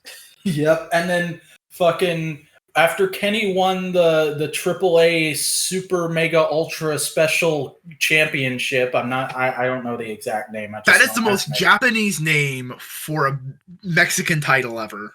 Yeah, but Kenny won the belt, and he goes backstage, and he's like, "All right, let's do the champagne thing." And Nakazawa's like, "All I have is this can of Monster," and he's like, "It'll work." And so he then fakes Kenny out and pours baby oil on his head, and Kenny's just like disgusting. Yeah, it's just great. There's a lot of good segments that Being the Elite. We'll save that for later. We'll save that for when we're talking about Dynamite, I guess. Yeah, but let's go back to Dark because there was the Librarians are getting the heat they want. Yeah, we're doing some legit heel stuff with the Librarians. Which is kind of funny because for the first time I listened to Wrestle Talk's Wrestle Ramble on a Dynamite this week, and I kind of take them as like the general barometer for what the fandom is feeling with wrestling stuff. They're still really confused by the Librarians, and I'm guessing they just don't keep up with Being the Elite, because Being the Elite has made it really clear that like what's going on is Leva Bates is just crazy, and Peter Avalon has gotten way in over his head, so he's getting slowly more and more frustrated, and he's just trying to lash out and piss other people off. So, like, Leva Bates comes out for a match with Nyla Rose, and he's there escorting her to the ring, and just starts casually cutting a promo shitting on the hometown. Doing all the classic shit. Yeah, and Leva Bates is like, no, he's kidding. Shut the fuck up. He's kidding. And he's like, no, this is how I really feel. You guys are fucking shit. And so then Nyla Rose comes out, and the match starts, and like he's trying to interfere in little ways, and she keeps like kicking him out of the ring. and she completely squashes Leva Bates. It's a very impressive Haas squash match. I just figured out what their gimmick is. Their gimmick is they have a gimmick. Yep. That's their whole gimmick, is that they were saddled with a gimmick. Exactly. Like, it's great. Mm-hmm. And, like, people are going like, oh, we need new shit in wrestling. This is new shit. This is metatextual wrestling. Uh-huh. Like, people love Orange Cassidy because the whole gimmick is he's a wrestler who doesn't want to be a wrestler. This is a similar kind of thing. This is two wrestlers who do want to do legit stuff, but they're being saddled with a shit gimmick, and so they're lashing out about it. And it's kind of a nice joke. Like, people rack on AEW for mentioning or making fun of WWE at all. This is a fucking WWE parody. This is them going like, hey, you know the fashion police, you know that kind of shit that WWE pulled? They'll bring two people up and then they'll put them in a team with a weird gimmick, and then they'll just kind of let them fade into obscurity. This is happening to these people, and one of them is getting really mad about it. And the other one is going crazy. It is the two responses you can have to being placed in a situation like this. Mm-hmm. It is really interesting. Yeah. But also, I kind of want to say, I felt like this week was the first average week of Dark, because the first week was bombastic. Second week had a pay-per-view-esque match. This week felt like this is going to be the average. This is going to be like a bunch of cool matches, see some characters you haven't seen, but it's not necessary viewing. Yeah, it was settling into what their usual format will be. And you know, that's fine. It's the B show. It doesn't have to always be amazing. You know, it's not like last year where SmackDown had to carry WWE because Raw was so shit. But I'm perfectly fine with that. I'm perfectly fine with a solid B show every Tuesday to go right after the amazingness that is Power. Mm-hmm. But we'll get into it a little bit. We don't need to get into it later. I'm hyped for next week's Dark because we're getting an amazing match. What's that again? Next week on Dark, we are going to be having a bombastic match because people at the live show were talking about, oh, these are the matches that are going to be on Dark. And next week, we're going to have QT Marshall and Peter Avalon, the male librarian, going up against Dustin Rhodes and Sonny fucking Kiss. Oh man, I am so excited to see that. It's such a perfect pairing that had to happen at some point, and I'm glad they're not making us wait for it. And I'm glad that they're not doing because again, I'm sorry, I can't not do this. In WWE, it would be they hold off on it forever until like a big pay-per-view like Mania or something like that, and then they make it Kiss and Rhodes having a match against each other. Instead, we're having them tag with each other. It's a much better, much classier way to pass the torch. Oh yeah, I cannot wait for the moment where they set up the other two guys in a fucking Shattered Dreams and they just go into the middle and both run Shattered Dreams. Mm-hmm. That would be amazing. It's they've been doing such good stuff with Dustin because they're not like pushing him because he's a little old for a push, but he's still there. He's still old enough that he can hang with most of the crowd.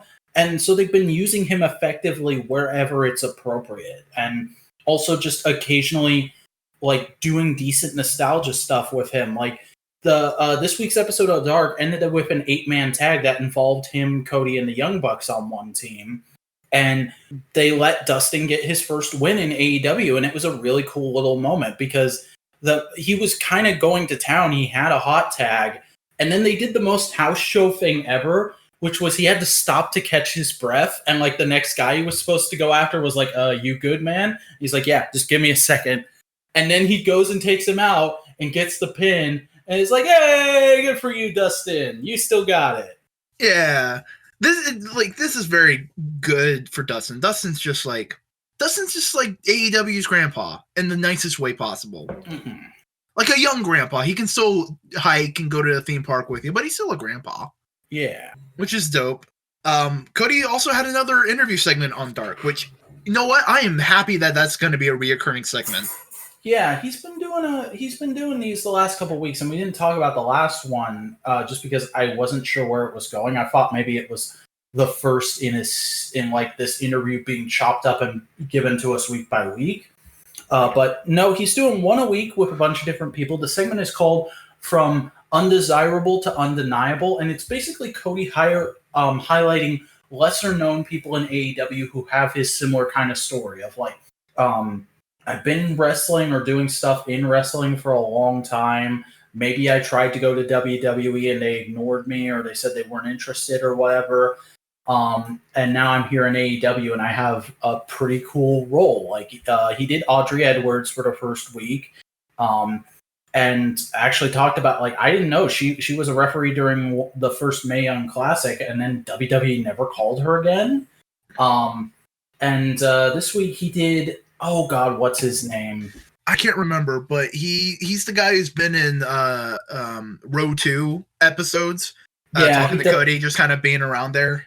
He does a lot of technical and office stuff like that. He apparently had a documentary about him called The Wrestler, which makes it impossible for me to fucking find it because Cody talked about the movie. He was like, oh yeah, it's really cool. It's this kind of story. And I was like, okay, I might check that out. And then I went to Google and I was like, oh, all I can find is the Mickey Rourke thing. Yeah. Mm-hmm. But it's just a nice little thing that they're doing that, like, doesn't have to be there, but it adds that extra little bit of flavor to Dark that I like. Oh yeah, especially because it's putting a spotlight on people that we aren't going to see every week. Mm-hmm. We may not even see once a year, but they're there and they're working hard, and you know what, they deserve to be seen. Mm-hmm. And I'm not going to lie, I kind of hope he does one with Arn Anderson at some point, because the reason Arn Anderson went to AEW is because WWE fired his ass, and they did it making him a scapegoat for, oh God, what's her name? Foxy. Yeah. She showed up to a house show drunk, and he was her manager, so he got fired. And now she's an alumni. She's not even in WWE anymore.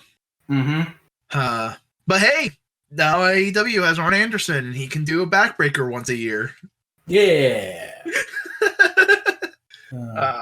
But yeah, Dark is just really great. Dark is just solid. Dark and Being the Elite are like the perfect tag team of B-show content to keep you sated for more AEW during the week, and I'm really enjoying that stuff. Oh yeah, greatly.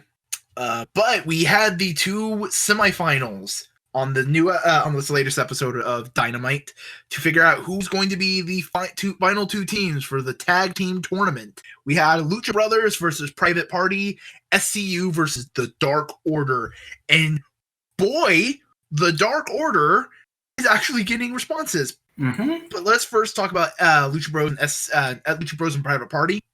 What a great way to open the show. They didn't do the intro. They didn't do the bit with the announcers talking at all, which I know threw some people, including myself, off. They just went straight into this match, and it was just a really great spot fest. And some people ragged on it for being that, but like, not every match has to be a great story. Sometimes you can just do a really fun spot fest, especially to open a show that's still new on a network. Like, you gotta think, their line of thinking is probably like, somebody's watching whatever the fuck comes on before Dynamite, and like they're about to change the channel, and then this shit comes on, and they see these two fun-loving black dudes flying around the ring, and they're like, what the hell is this? I gotta keep watching. And they're fighting a pretty standard-looking Mexican luchador, and then a necromancer from hell. Yeah. It's so weird that they're brothers. I love it. But man, that was a fun match. There was a lot of great spots that weren't necessarily putting their bodies in danger, like Pentagon just doing the giant chops to the one guy. I can't remember his name. Isaiah? Yeah. Isaiah Cassidy and Mark Quinn. That's their name. Yeah. And there was like a great spot where I think it was Rey Fenix was on the floor after they did like a gin and juice to him or something. And Mark Quinn's the legal man, and he's had his coat on this whole time, his awesome looking coat. And he just starts slowly taking it off and smiling down at him like, man, I got this. And it was like, okay, you are awesome just for doing that. Oh yeah, and like it was storytelling with spots. Like they were doing these high flying, high impactful moves because they were trying to wear each other out and just just fuck them up. Yeah, and it was a great match. But the Lucha Brothers win. Private Party still look fucking amazing because they went through all that shit. Yeah, both, and it's really interesting because both the people who I were predicting to go all the way are now out of the tournament. The final two are two teams that I didn't think they would go with because they're kind of senior teams, and maybe you don't want to be putting over people who are already kind of over. But that's only one team for the finals. The other team was decided in a match between the Dark Order and SCU, and the Dark Order have finally started getting the proper amount of heat. Mm-hmm. And the way it happened was really impressive, really, really nice, and like they definitely fought out. Like, okay, we've tried doing a bunch of good matches with them. We've tried pushing them in BTE and whatnot. The Dark Order's not getting over. How are we going to get the Dark Order? And instead of doing the WWE route of we just played them up as what we've been doing, we just keep trying to make them seem cool. They go, no, we're going to have them get Contact cool. Because during the match, the Inner Circle came out and like Jericho's flashing up these tickets and he's like, I got tickets. I bought tickets to the show. And the Inner Circle walk up into this little booth thing. Like one of those private viewing booths that some stadiums have, and they start watching the show, and the entire crowd is focused on them while this is going on. It's like midway through the match. So they get up in this booth and they just start watching the match and like casually cheering on the Dark Order. And so the entire crowd's watching them, and then all of a sudden you turn back to the ring and the Dark Order are giving their fucking all. Like they knew that was their cue to just go crazy. And so instantly people went from, oh, look, it's those guys we really like during a match we're not that interested in, to, holy shit, what is happening in this match? Oh my God, these guys are awesome. Especially because the people near Jericho could hear him cheer on the Dark Order. Mm-hmm. Oh man, that was great. Also, JR fucking pulled a Mauro Ranallo fucking reference out of his ass. Oh, what did he say exactly? Stu, don't call me Dick Grayson. Like, see, I was focused on as the Creepers were leaving just after they did the throne thing. Tony Schiavone said, "Oh, the Creepers just went by our desk," and JR goes, "Wait, where'd my shoes go?" Like, oh my God. Okay, can we briefly pause and just talk about how, by leaps and bounds, this commentary team has just been amazing? Yeah, they keep getting better every week. Like, I saw a Reddit comment and it described it perfectly to me. So let me read it out real quick. This was Mei Ling on the Squared Circle. It seems like they figured out what works best. Let Excalibur do most of the technical calls and big moves. Let JR lead, but sort of casually, and Tony and Excalibur are the information filler that lead in from JR. And then during matches, have JR and Tony sort of bounce commentary and thoughts off of each other, and it calms off pretty seamless. Like, that's what it feels like. It feels very much like JR and Tony are watching this new up-and-comer play-by-play guy and are kind of going like, oh, you got it, kid, and are talking shop. Yeah, there was even a moment in this episode where, like, Excalibur tried to pipe up and Tony cut him off, and he was like, oh, I'm sorry, no. And he's like, oh, it's okay. You guys should have the chance to talk first. And then JR was like, no, we're all in this together, buddy. And it's like, yeah. It just makes me excited because they're treating Excalibur like an equal. Nobody's fucking, because for as much great jokes and lines we had between Corey Graves and Saxon and Saxon, it drives you down because it's like the heel face dynamic of the commentators can get really tiresome in WWE. Yeah, and that's something I appreciate with both AEW and NXT is when there's a heel commentator, they're not a heel commentator. They're just looking at the tactics the heels are using and going like, that's a smart move. Yeah. Like I don't want this whole episode to just be us like praising AEW and ragging on WWE, but I will admit the NXT commentary team hasn't been that great the last couple of weeks. But I will give credit where credit is due. I do really like Nigel McGuinness because he's clearly supposed to be the heel commentator, but he never just goes like, "Oh, the Undisputed are here. They're my favorite boys. Look at them. Adam Cole, he's the best, baby." He's like, "Oh yes, look at that devastating move, and it you can trace its roots back to blah blah blah blah blah from the British territory days." And I'm like, "What the fuck?"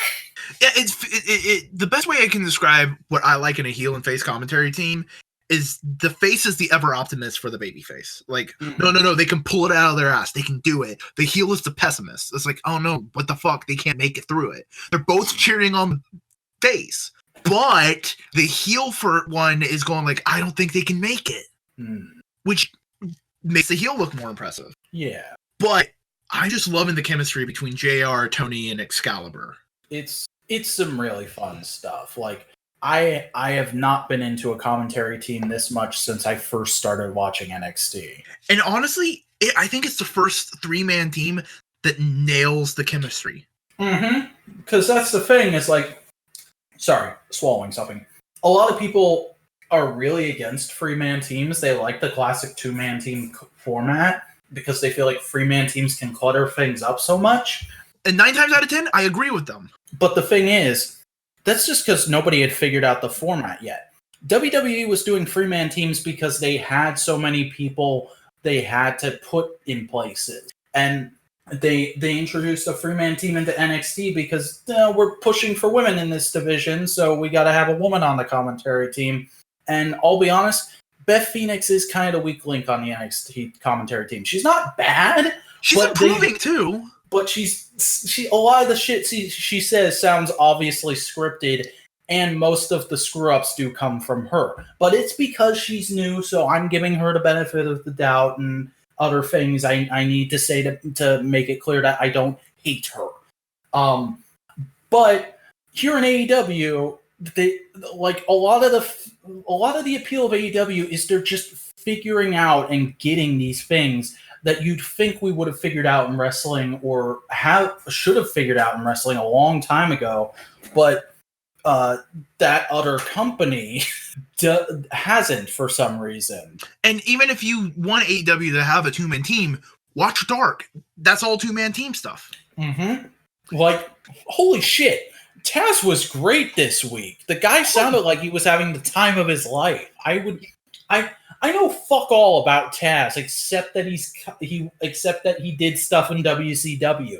But I would love to see him appear on Dark or even Dynamite again. ECW. Oh yeah. But yeah, no, like I was down for him. He was great, and he had like a different vibe, but it wasn't like clashing with the general AEW vibe. Yeah, it complemented it. It was like a guest verse and a great song. Definitely. But yeah, the commentary team has just been on par, man. Better. It's been birdies. But we did have a segment. Cody comes out to the ring to make an announcement. My boy. But Chris Jericho and the Inner Circle are up in their booth, and they got some air horn. Yep. And it's interesting because there was actually a decent bit of build to this on social media where we'll talk about this actual thing I'm about to mention a little bit later too. Brandy recently announced that like she's not going to be accompanying Cody to the ring anymore. Like they apparently had fought a lot about it, and they just felt like the best thing for their characters was to stop appearing together for a little while. And so and then Cody tweeted like the next day, I'm going to be making a big announcement during this week's episode of Dynamite. And I was like, oh, that's it. He's going to be saying that like from now on, him and Brandy aren't working together. They're doing the Johnny and Candace thing of we keep our work and our personal lives separate. But he comes out and he does his usual entrance. He's in a suit. He's doing the good heel thing. Everybody's excited to see him. And then the Inner Circle starts heckling him from the box while he's trying to do an interview with Tony Schiavone in the ring.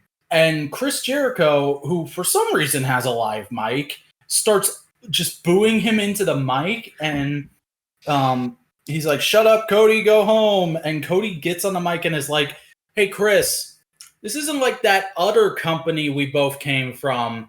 There's no invisible wall here. I could just go up there and start beating you up."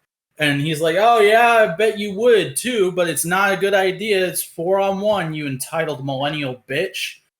And so then Cody starts having his fam come out. We get Dustin, we get MJF, and then for probably one of the most well-used nostalgia pops I've seen in a while, DD frickin' P comes out. Oh, and everybody freaked the fuck out. Yeah. And like, honestly, I was low-key expecting it, but apparently nobody else was, because everybody just doesn't think of DDP as being somebody that gets used in wrestling anymore. But I'm like, no, he's Nightmare Family. He's shown up in some vignettes and stuff. They could use him again if they wanted to. And then as soon as they started bringing out people, I was like, well, if Brandy was going to show up, she would have come out first. And there's not really anyone else who's super close to him. Other than the Elite. But they could have had the Young Bucks come out, but then they wouldn't have needed MJF to come out. So they're not bringing out the Bucks. They probably won't bring out Kenny or Paige. Oh, it's DDP. Yeah. And then he came out, and there was a huge pop. Everyone was excited to see him. He looked happy to be there. And people are throwing it around, and I could honestly buy it if rumors started flying around that he's looking for one more match. Oh, I would love to see one more match. Him, maybe. Ooh, who could it be, though? I would like to see him and Dustin go at it, but that would be kind of meaningless. That would just be like marquee nostalgia match. You'd have to find somebody a little younger who's kind of similar to him, so it's a passing of the torch type thing. Yeah.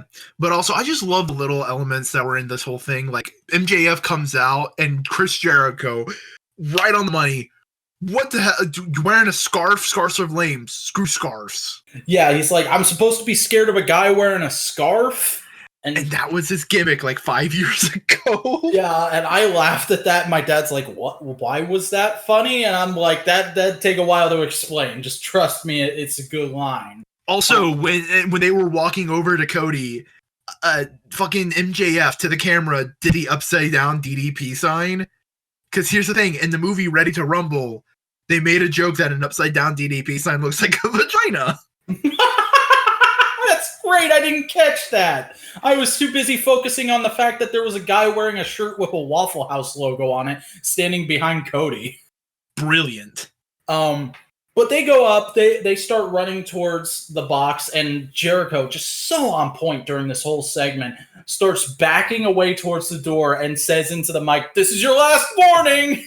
And then they go in, they lock the door, and they start laughing like, haha, you can't get us, we got our tickets, you can't get us. MJF takes off his scarf, hands it to Cody. Cody wraps his fist and punches through the glass door, unlocks it. They go in, they start brawling. They get knocked out into like the Concord area, and there's like a big brawl out by the food court. Jericho gets his face shoved into a Dippin' Dots cart.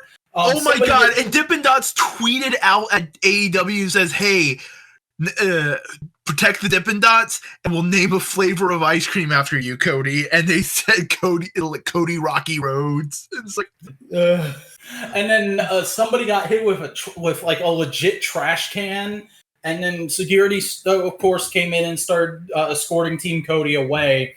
And the segment ends on just this brilliant visual of Jericho crying. He's fucking crying, and he's holding up his tickets like they're a crucifix, going, I paid for a ticket. Look what they did to me. This is what AEW, this is how AEW treats people.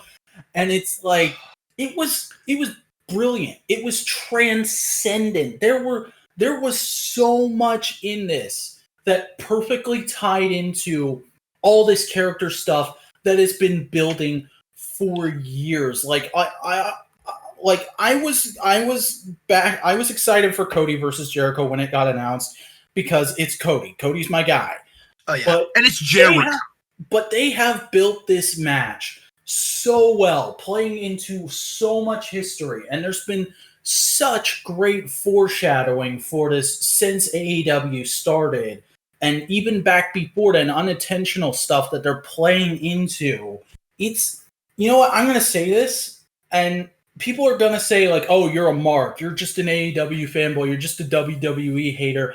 I don't care. You can suck my dick. This was the best segment of television I have seen all year. Ooh. We're gonna have a conversation after NXT because honestly, I think to me this week NXT squeaked it out. I mean, like that's fair. It's just no, but I'm not saying like we have to argue. I'm saying this is definitely a thing we have to talk about. Yeah, but like, holy fuck, man. Oh no, this is a 2. This is like second. This is like 0.1 away in terms of like how good the segments were because like, oh my god, this was just brilliant, beautiful.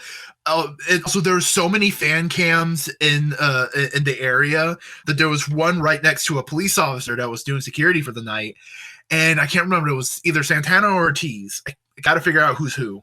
I think it was Santana, or no, it was Ortiz. Ortiz is the guy who does all the funny shit.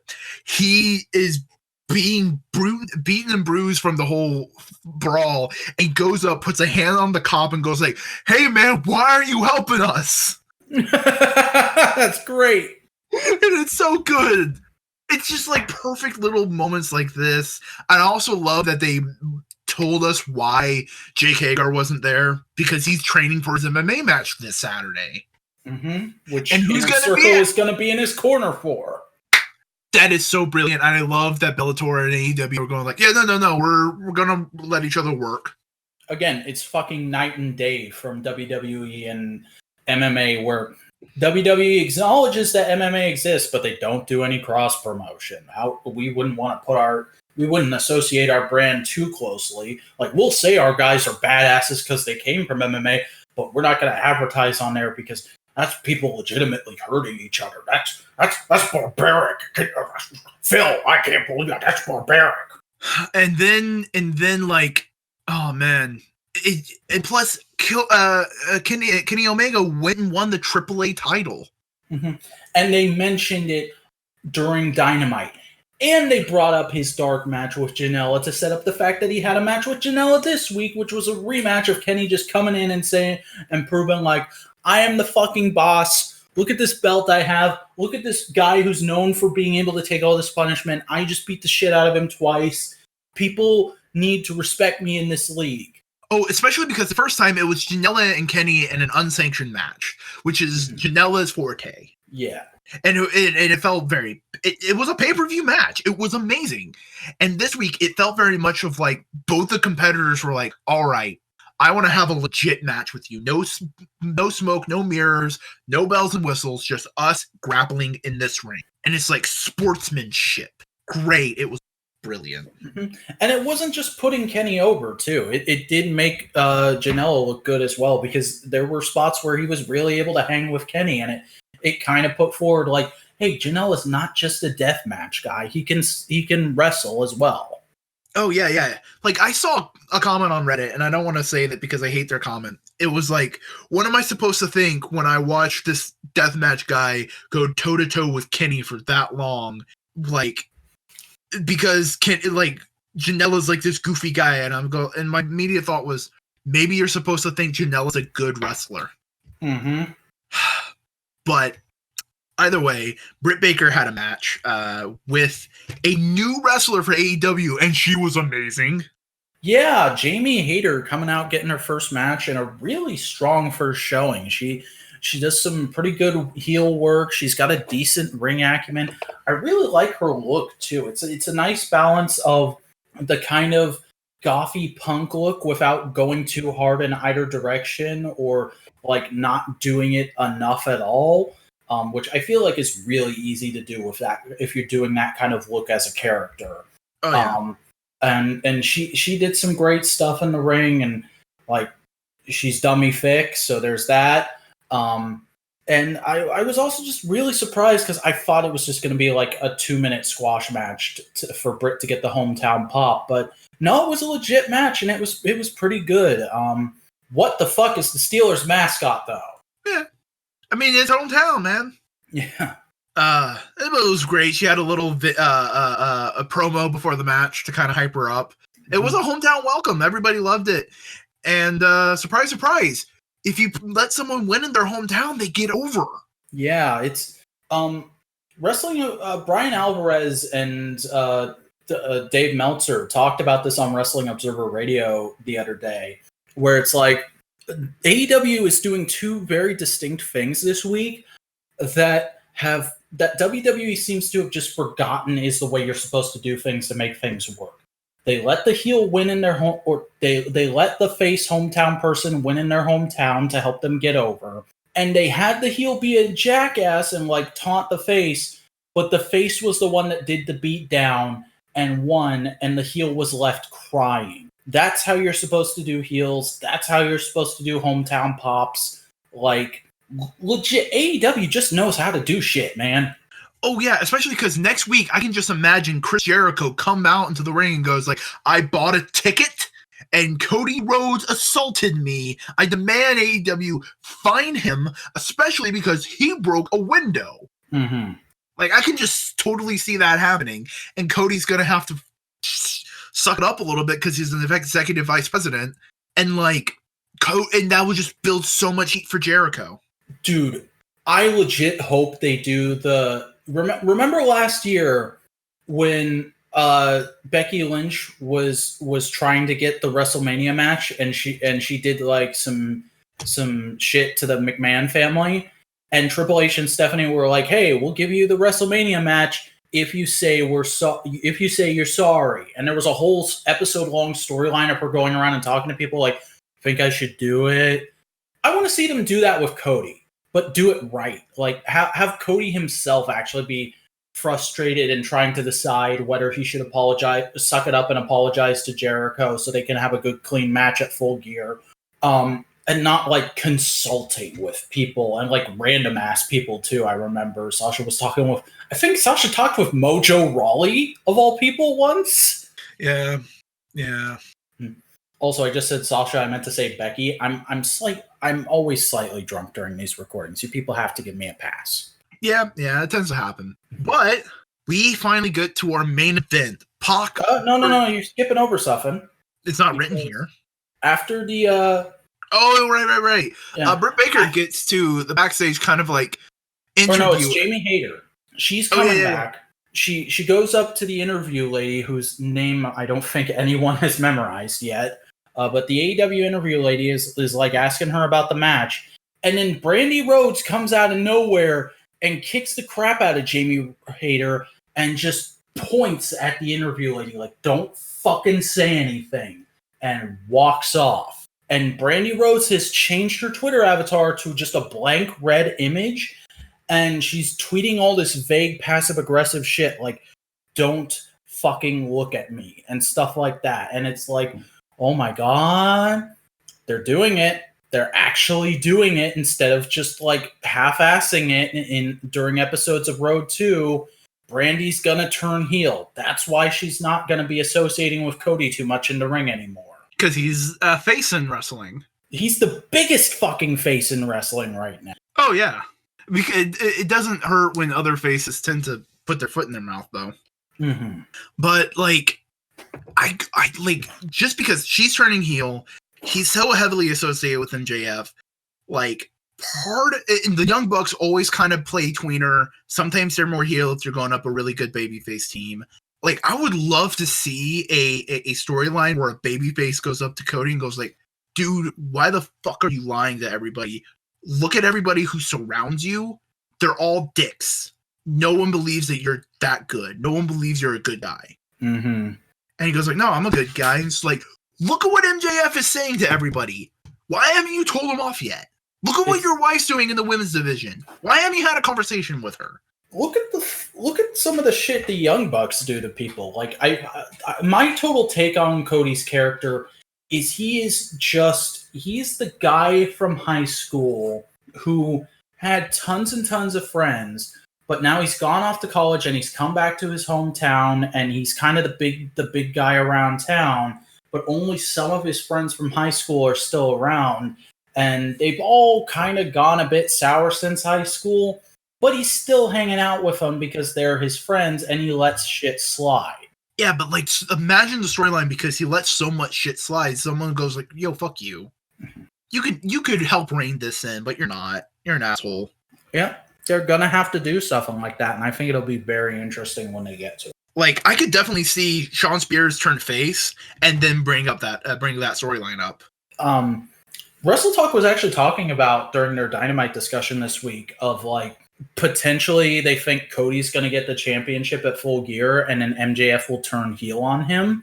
And then I forget who said that and like who the other person was that then said like I would rather they save MJF versus Cody for the next All Out. But like I could see that, and then after that, Sean Spears comes back and is like, Cody, you're not a good guy.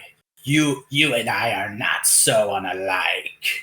Yeah, but like, I'm one of the people that don't want MJF to ever turn on Cody, just because it creates such an interesting character, him being friends with Cody, and it allows him to be a heel, but also get the pops because we're a smart crowd and we're gonna cheer him anyway. So let him be a dick, but also be good when he's with Cody. It allows us to cheer him. Yeah. I don't know. But we did have a main event of Pac versus Moxley. Oh boy, it was TV time remaining, but the match was so good. It was a really solid in-ring story of Moxley comes out and he's looking like $100 and he's potentially gonna cut a promo, but then from out of nowhere with perfect fucking timing with the pyrotechnics, so it looks like he has a gun chair. Pac checks Moxley in the back of the head with a steel chair, and then the rest of the match is this story of Moxley trying to get up and occasionally getting a few really good jabs in, and then Pac just shutting him down, being like, "No, on your knees, motherfucker! I have your number tonight." And they're just scrambling because they know they have a limited amount of time in order to get this done, and they go at it and commentary's going like, they have limited time, it's not much, and then the announcer goes 10 minutes remaining of TV time, and the whole crowd loses interest because, well, this match is obviously going to a draw, so fuck it, we're modern wrestling fans, we want a decisive finish. Dude, to me the crowd got hotter. Really? Because they seem pretty dead to me. I was like, and I'm saying that, but like me and my dad were totally hyped. We were like cheering, like, "Come on, Moxley, you only got a couple minutes. Come on!" I was on the edge of my seat because the crowd didn't pop for much, but like the energy of the crowd kept getting higher. Yeah, in total, it was like they died out, and then when we got to like the 30-second point, everybody was like hoping for that last minute finish. But we did get a draw. TV time remaining, and 1, 2, ding, ding, ding, and match is over. Moxley gets super pissed. He starts walking around the ring, going like, "Fuck your time limits."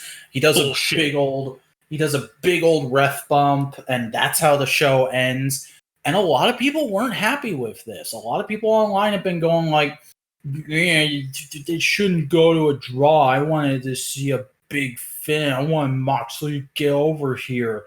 Hey, you want to see a big finish? You want to see this match go to a finish? Buy the pay-per-view when it comes out. Yep, it's like, guys, that's how wrestling works. That's how wrestling has always worked. Like, just because AEW is a company that's bringing time limits back into the Western wrestling purview and is making us acknowledge them again, doesn't mean that's not how shit usually goes. It's just everybody's used to WWE doing the whole heel or somebody runs out of nowhere for an assist and gets the match DQ'd at the end of the TV episode and it ends in a big brawl. This is just another version of that feels less contrived. Oh, yeah, no, especially because it was TV time remaining. You have a feeling like if they had the full 20-minute time limit, that they would have had a decisive victory. It feels more realistic, honestly. Like we keep talking about AEW, part of their mission statement is we want to make wrestling feel like a legit sport again. And we're serious about that. We're not just Vince McMahon going like, "Well, the MLB does this." It's time limits are a fucking thing in combat sports. So So we're going to put that in there, and we're going to actually use the time limits every once in a while. Especially because, like, oh, I'm so disappointed about the draw. Good. Get invested. Get invested. See what happens next.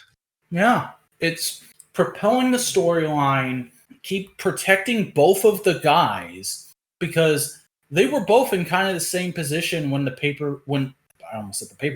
when the match ended.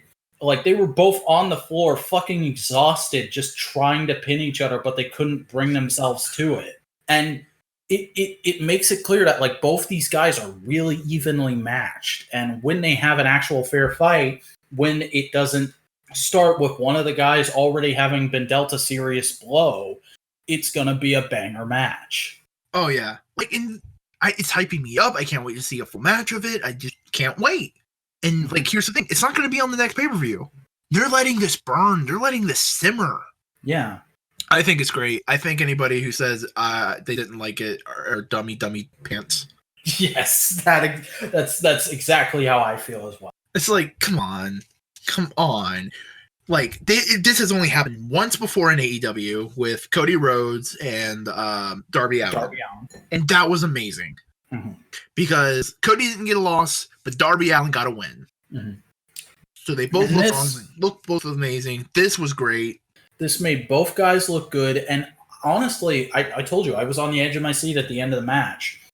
It's probably the most invested I've ever been in a loss. It's the most, like, I've ever gone, like, oh shit, over a loss in a long time. Because usually I'm just like, that's not the outcome I wanted, but whatever. I'm sure things will pan out in the end. And here's the thing, people, like, if this was WWE, I can understand being pissed because you're not sure if you're gonna get the match that you want. You know, they announce it for an upcoming pay-per-view, but then they add in a third guy at their last minute. Like, with WWE, you can expect that. But AEW has been keeping their promises of, we're setting this match up, here's the result. Mm-hmm. The only time it hasn't happened yet is when Moxley got a fucking illness and couldn't compete. Yeah. So, AEW, top-notch, quality, A+. But we have some WWE to talk about. And by WWE, I mean the only thing worth mentioning, NXT. Yep. So I assume we're not going to take a few minutes out of our busy schedule to go, lol, 2K19. 2K20. Oh, that's the one it is. 2K20. Basically the buggiest game ever. The models look like shit. Renee Young looks like shit again. Mm-hmm. That's been a running gag. The Rock looks like shit. Fucking Dusty looks like somebody stretched Cody's face over Dusty's model. You put a hat on Becky, she loses her face. The ropes, if you touch them wrong, they act like silly string. Dakota, there was one video of, like, Dakota Kai and a couple other female wrestlers in a match, and all of a sudden they started doing, like, strut duck walks. I forget what it was, but somebody told me there's, like, a video floating around out there where, like, one of the female wrestlers glitches out and it looks like she's giving another one a helicopter blowjob. Yeah, that too. Like, Dakota Kai's one got so popular, she recreated it by doing a duck walk in a parking lot. Oh, she's a good sport. Good for her. To tie this back into NXT, apparently, and I say apparently because I wasn't there, but I saw a couple tweets. Full Sail booed the shit out of a 2K20 ad during this week's episode of NXT. Good. Like, dear God, that this has been WWE has been going through some dumpster fires. Uh-oh, that's weird. What? My computer just said Discord quit, but Discord's working. Well, let's keep going. And I think it's saying Discord quit unexpectedly because last time I forced quit it, and it always takes like an hour or two when I reopen a program to say, hey, by the way, last time you quit it, dumbass. Oh. Little known fact, 2K20 was made on Chris's computer. I wouldn't doubt it. It was made on 3 PS2s. Yep. And 1 Nintendo Entertainment System. But on to better things. The Street Profits are officially going up to Raw, and they have had a little farewell tour. Yeah, they've been touring around with NXT Live over the last couple weeks. Just generally doing some house shows, saying hi to fans from around the country, and saying bye at the same time. And it's kind of sad, you know. The Street Profits, they weren't my favorite team for a super long time in NXT, but they certainly did have their time in the sun. Really, really great pair of characterful guys who have an incredible ring acumen. And, you know, it sucks that they're about to die. I'm gonna miss them. I'll mourn them greatly, but that's just what happens in NXT sometimes. Sometimes your favorite wrestlers just die out of nowhere. At least there's worse ways to go. At least they're gonna die with lots of money. At least we can watch their spiritual brothers on AEW Private Party. Mm-hmm. But going up to the main roster is a sad fate for many an NXT superstar, but we can't dwell on it. Matt Riddle and Cameron Grimes clash in a really fucking good match. Yeah, just mile a minute, fast-paced, ass-kicking stuff that, like, Cameron Grimes, I've not been super big on him. Like I've said, he just kind of looks like a steampunk hillbilly and doesn't have much character to me. His character, he has a hat! He has a hat! That's his character. Yeah. This match he finally got over. This match he finally showed he can actually do some cool shit in the ring besides squash Randy's. And, like, just putting him with Riddle, who has been one of the most incredible new ring talent in NXT over the past year, really shows that, like, yeah, Grimes is a bit of an odd character, but he's still a great performer, and you should take him seriously. And you know what? I do now. I'm kind of on board with Cameron Grimes. I want to see them come up with an interesting storyline for him still, but I definitely am on board with him as a performer now. So this match really did its job. And then after that, as he was headed back to the backstage area, we saw that Tyler Bate was in the crowd just hanging out, checking out the action. And then they got into it a little bit, Mr. Grimes and Mr. Bate. And they're going to have a match next week on NXT. So that should be very interesting. Here's the thing. I just realized if Tyler Bates ever went to the main roster, you know what his gimmick would be?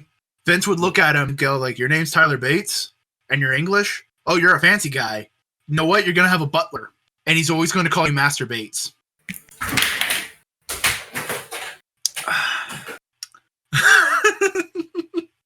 Well, I done my job. It was good. It was good doing this podcast while it lasted, you know. Sorry, I had to leave the room to have an existential crisis because I realized that would actually happen. Oh God.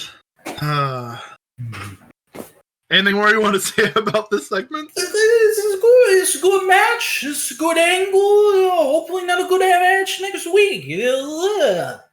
Yeah. Hippie stoner MMA guy fights against redneck brawler. Yeah.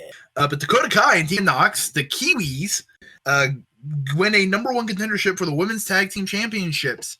Yeah, they had a pretty solid short little match with Marina Shafir and Jessamine Duke, and we're bringing the Kabuki Warriors back home, baby. I am very excited to see Asuka and Kairi Sane back on NXT, and to see something actually done with those fucking belts. To see those belts actually treated like they matter somewhere. See, they would get love in NXT. Mm-hmm. And NXT has just become the show of, like, criminally mistreated elements of WWE being saved. Like, they brought in the cruiserweights. They said, you're now a peripheral part of our division. They rescued Finn Balor, which we're going to talk more about in a second. And now Breezango's having some fun stuff to do. Mm-hmm. And now here come the women tag team belt and Asuka along with it. Like, I could not Kairi Sane. I could not be more excited, both mentally and physically. You know what I'm talking about. I have a boner for Asuka. Oh, God. Enjoy cutting that out. No, That was not words I wanted to hear in my ears. I think it's clear. I think it's clear at this point. I have no problem saying vaguely, blatantly sexual stuff about wrestlers. I said that I have a gay crush on Cody Rhodes on my main channel this week. Are you subscribed to Wrestling with the Plot? I'm not, but I might have to check that out. Oh god, I shouldn't have fucking. It's a wrestling subreddit focused on women's wrestling Instagrams where they show off their butts. Fair enough. There's a market for that. I mean, cosplay girls are a thing. I wouldn't doubt that. I'm always quick to say, like, this girl looks really good. She's dummy thick. This girl has excellent ring gear this week. Like, I wanted to mention, I think it's Dakota Kai. She's wearing like this black and gold Miss Marvel 2-piece set recently, and it looks so great. It's like, it's a million times better than Johnny Gargano's Captain Marvel themed gear from a couple takeovers ago. I'm like, I didn't hate that, but I was just kind of meh about it. This, I see it and I'm like, fuck yeah, Captain Marvel. That totally works in this context. Yeah, especially because 90% of his reference, Gargano's reference, is a vest that he takes off. Yeah. But I'm excited to see Asuka now with the Mist in NXT. Yeah. Because the Kabuki Warriors have been so mismanaged, a lot of us have missed a lot of their stuff, even if you are actively watching the main roster. Apparently they turned heel at some point. They're heels now. So that should be interesting to see. And like Asuka's going full like green mist Japanese wrestler. It's great. And I'm just gonna say it for all of us. If they don't do some sort of angle involving Io Shirai, considering Kairi Sane is gonna be in the building and is a heel now too, that's a major missed opportunity. Ooh. Dude. 3 women tag team, Freebird the belts. Yes. Like, I don't know what you can call that group, because I don't want it to be Kabuki Warriors. I want a better name, and Triple H can come up with one. So the first thing that popped into my head was the Asian invasion. Okay, are you Vince McMahon from the fucking 80s? I guess so. That's one of those things where I'm like, that's too dumb to seriously suggest it, but it's also too dumb not to say out loud. Okay, let's damp that down and go on to the next segment, where we had a triple threat for the North American title: Dominik Dijakovic, Keith Lee, and Roderick Strong. Oh, this match was crazy, man, because it's essentially just Lee and Dijakovic having one of their crazy big boy matches they've been having recently. But with the smallest big boy. I'm sorry? But including the smallest big boy. Yep, and Roderick Strong is just there trying not to get squashed, both literally and in wrestling terms. But, like, he's holding his own. He's doing all the big boy spots, but he's, like, 2 feet shorter. Yeah, it's so good and so fun. And he of course, does inevitably get the pin, and he retains the title because prophecy. But then, after the big boys go back to the back... Undisputed Era comes out to celebrate. Sorry? Undisputed Era comes out to celebrate. Yep. And then we get Papa Ciampa coming in to collect his baby. And the chants, "Here's your daddy," fucking great. And then Uncle Johnny comes out, and we get some DIY chants. And it felt very like they looked at each other, and it wasn't like, fuck you, fuck you. It was more like, we're going to work together until one of us gets the belt, and then we're going to go after the other. Mm-hmm. It's one of those moments where it's the enemy of my enemy is my friend. Like, truce. But, like, truce, we're going to genuinely work together, not just put up with each other. Yeah. Mm-hmm. But then comes out Finn Balor. Mr. Finny Bebe. And he's staring down, he's doing some stuff, and oh shit, Pele kicked to Johnny. Oh fuck, the Undisputed Era is just mauling Ciampa. And then they do was it an elevated DDT on Johnny? Yeah, on the ramp. And he like kicked him into a bunch of extras through the barricade, and he did like that was fucking brutal. I love that down thing. Oh, straight up Prince Devitt. Mm-hmm. Well, Undisputed Era is doing their hand posy thing, like, hey, Want to join us? And he just does like, bitch, I'm a real rock and roller. Yep. I did enjoy this quite a bit. I wasn't super hard on it just because I don't know Bullet Club that well. I don't know Finn Balor all that well. But I could appreciate it because I do know of that stuff. So I was just like, yeah, okay, I see what you're doing here. This is neat. I'm sure there's a large portion of the wrestling fan base that is going to go crazy for this and already has, because I follow NXT on Twitter, so I knew about this beforehand while I was watching AEW last night.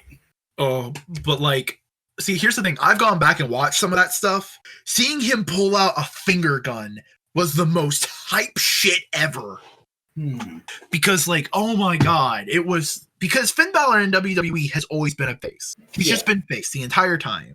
But here's the thing: before he was in WWE, he was always a heel. So it's like just so satisfying to finally see him pull out that finger gun, bang, and it makes the whole fucking my future is my past. It makes that thing make so much sense, and everybody was just going like, it's gonna be the fucking the demon, isn't it? And I was like, okay, that'll be cool. I like the demon. The demon is neat. Or his past is NXT and he's trying to refocus himself. No, his past is a little bit more princely than that. Yep. Oh man, and like the tweets from Carl Anderson and AJ Styles. Like, I can't remember what AJ's was, but Carl Anderson fucking tweeted out, "About time, Prince." Mm-hmm. And fucking AJ Styles was like, well, which was really good tie-in because the OC spent like the last month of Balor being on the main roster going like, hey, want to join back up, buddy? Want to relive the good old days? And he was like, you guys are fucking idiots. Yeah, no, he's like, no, this ain't worth it. I'm going back. I'm refocusing. I'm coming back better, faster, stronger, just ruthless. Because when he was doing the whole Bullet Club thing, it was very much more of like I'm tired of this shit. I want you to pay attention to me. Fuck you. And so he showboated a little bit. This, it feels like I've showboated too much. I'm just becoming an assassin. Like, fuck you. Mm-hmm. And it's also pretty smart just coming from an NXT booking angle because they've got War Games coming up. And they very could have easily gone for the classic, and they're probably still going to do this, but in a different way, 4 guys versus Undisputed Era thing. And it looked like it was going to be Ciampa, Gargano, Balor, and someone else. But instead, we have this heel turn, which is probably going to take Johnny out of that match. And now we're going to have like probably a nice solid feud between Johnny and Finn to get Finn over again and also be like, hey, Johnny's still top face around here. And it's probably going to be Ciampa and 3 other guys that we don't know yet. And we're getting pretty close to War Games, so it's cool that we don't know yet who is going to be in that War Games match with Undisputed Era. Oh, yeah. Or they have 2 other people work with Johnny, Gargano, and Ciampa and make one team. And they do what they did with the first War Games they did and have 3 teams. Ooh. And guess how many members are in the OC right now? Man, don't you fucking tease me like that. No. I mean, Triple H is bringing in a lot of guys and they're trying to boost up NXT. I mean, if they fucking did that, I would actually probably get really invested because they teased it during Raw 25 and I thought it was awesome then. But, you messing with me, man. Like, do not get your hopes up on that. Never do that. Yeah. I'm not saying it's going to happen, but like, oh man. WWE, the secret second slogan is never get your hopes up. I know who the other 2 people would be, Gargano and Ciampa. Who? Dominic Dijakovic and Keith Lee. Oh yeah, obviously. How did I not think of that? Obviously. Those 4 guys, Undisputed Era, and the Bullet Club. Ugh. Like, dear God. That's how you beat AEW in the ratings. Boofa, boofa. Which they have still failed to do, by the way. We're 4 weeks in now. Still, AEW is winning in the ratings. And they actually increased a whole lot in both the male demographics of like, I think it's 17 to 25 and 30 to 45 this week. They tripled and quadrupled those respectively. Nicey.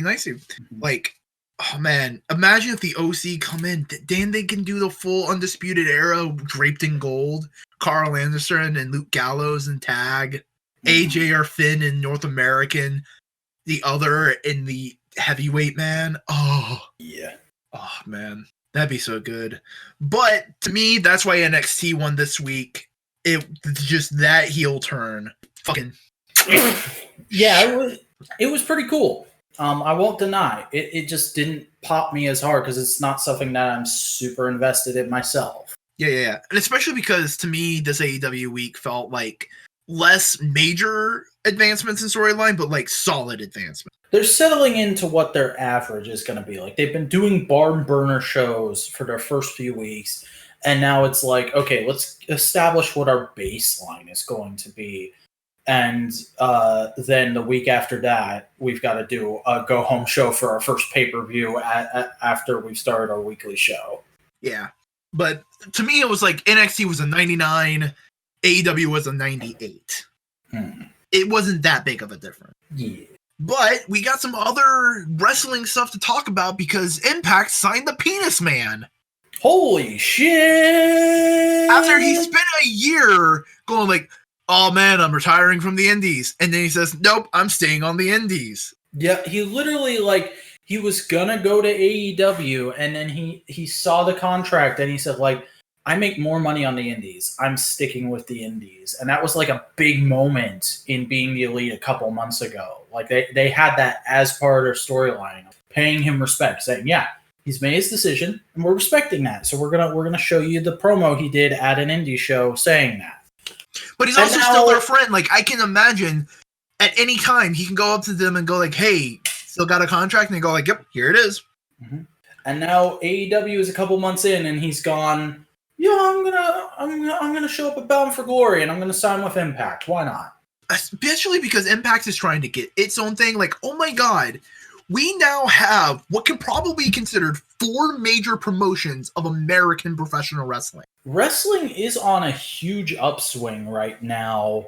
And it's really interesting because, like, I keep bringing them up in this video, but I was watching a Wrestle Talk video today where, like, their main story was that WWE investors are starting to pull out and get worried. Their stock is tipping a little bit because WWE's not doing too well in the ratings and whatnot. WWE is not being a huge thing, but all other wrestling is on the rise right now, and that's super interesting.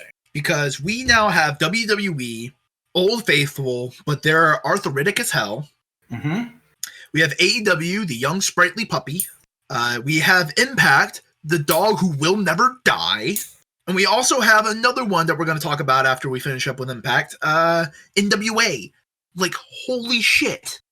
It's a pretty crazy and busy time to be a wrestling fan. And go on.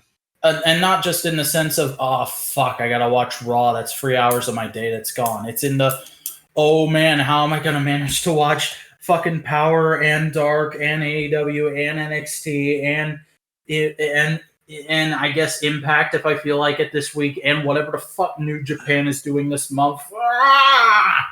Like, and here's the thing. There's also Evolve, which has been pretty okay. Mm-hmm. And MLW, which has some amazing stuff. And then if you want to go international, yeah, we have New Japan. We have Pro Wrestling Noah. We have Dragon Gate. You want to go other international? We have AAA, CMLL, Progress. Wrestling is good. There's a lot of it. Oh my god. And that's not even talking about the women's only divisions like Stardom. Yeah. Oh boy, professional wrestling. But Impact, like, I think I'm gonna bring in Impact into my Tuesday wrestling rotation. Okay, good for you. I'm interested in doing that. I just haven't found like my good in point yet. Like I've been thinking about watching Impact for the better part of a year now, and I haven't just seen that thing that gives me that push into it. Like Joey Ryan getting signed is neat, but I'm not super into Joey Ryan. It's just I just saw that and I went like, oh wow, it's the Being the Elite guy who said he was going to stay with the Indies. What's up with that? to me, it feels like AEW and WWE are the WWE and WCW. Mm-hmm. Okay, and it kind of feels like NWA and Impact are the ECW. But they're because ECW differentiated itself with the hardcore stuff. Impact is differentiating it because we are the consummate underdog. No one expects us to keep going, but we will, because fuck you, we want to keep going here. And NWA is kind of, we are culturally different. We are weird, we are wacky, and that makes us interesting to watch. And speaking of NWA, we have Tim Storm's next storyline probably, and Eli Drake. They teamed up to form a tag team on the latest episode of Power.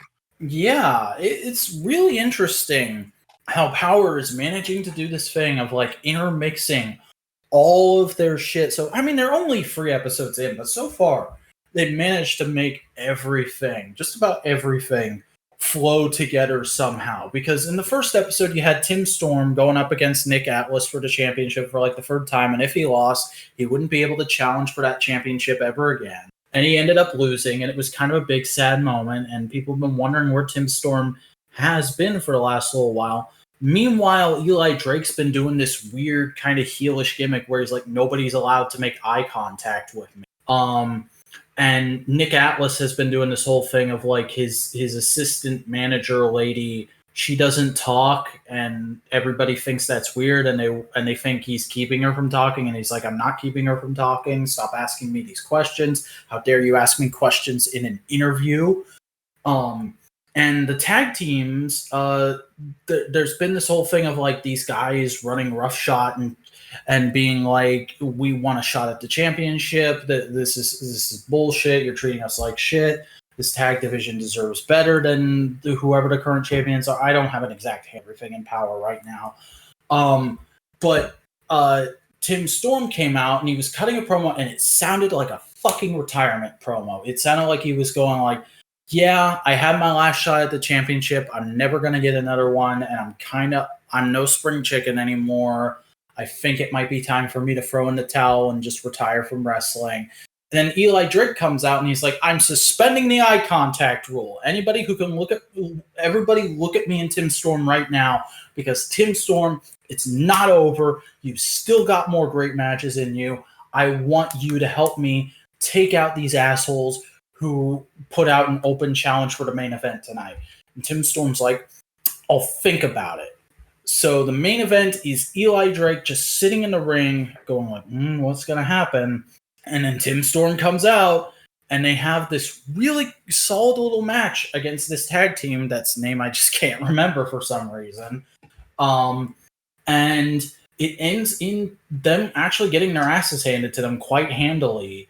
And it looks like they're going to have a bit of an uphill battle and a nice little feud with these guys going forward. But again, to tie it back into the whole thing with Nick Atlas, the show ends with Nick Atlas coming out and getting into the ring to check on Tim Storm, make sure he's okay. Because this whole time, Tim Storm did get beaten pretty summarily by Nick Atlas, but he was like, this is still a huge moment for Tim Storm. Tim Storm put out a great performance in the ring there. Everybody give him a round of applause. I have enormous respect for Tim Storm. Like, Nick Atlas has this whole thing of like, I'm kind of a heel champion, but I still give respect where respect is due. And it's a very interesting character. And I like that they're keeping it involved in most of the major storylines. Power is doing just such a good job of making sure almost everything works with each other. Because I think even Colt Cabana was in that main event segment for a little bit, and he was doing like a tag team thing. Oh yeah. And I think the only gripe I have with Power so far as far as like interweaving their shit is their women's division. We talked about last week where like AEW, their women's division feels like it's still in the process of coming into its own.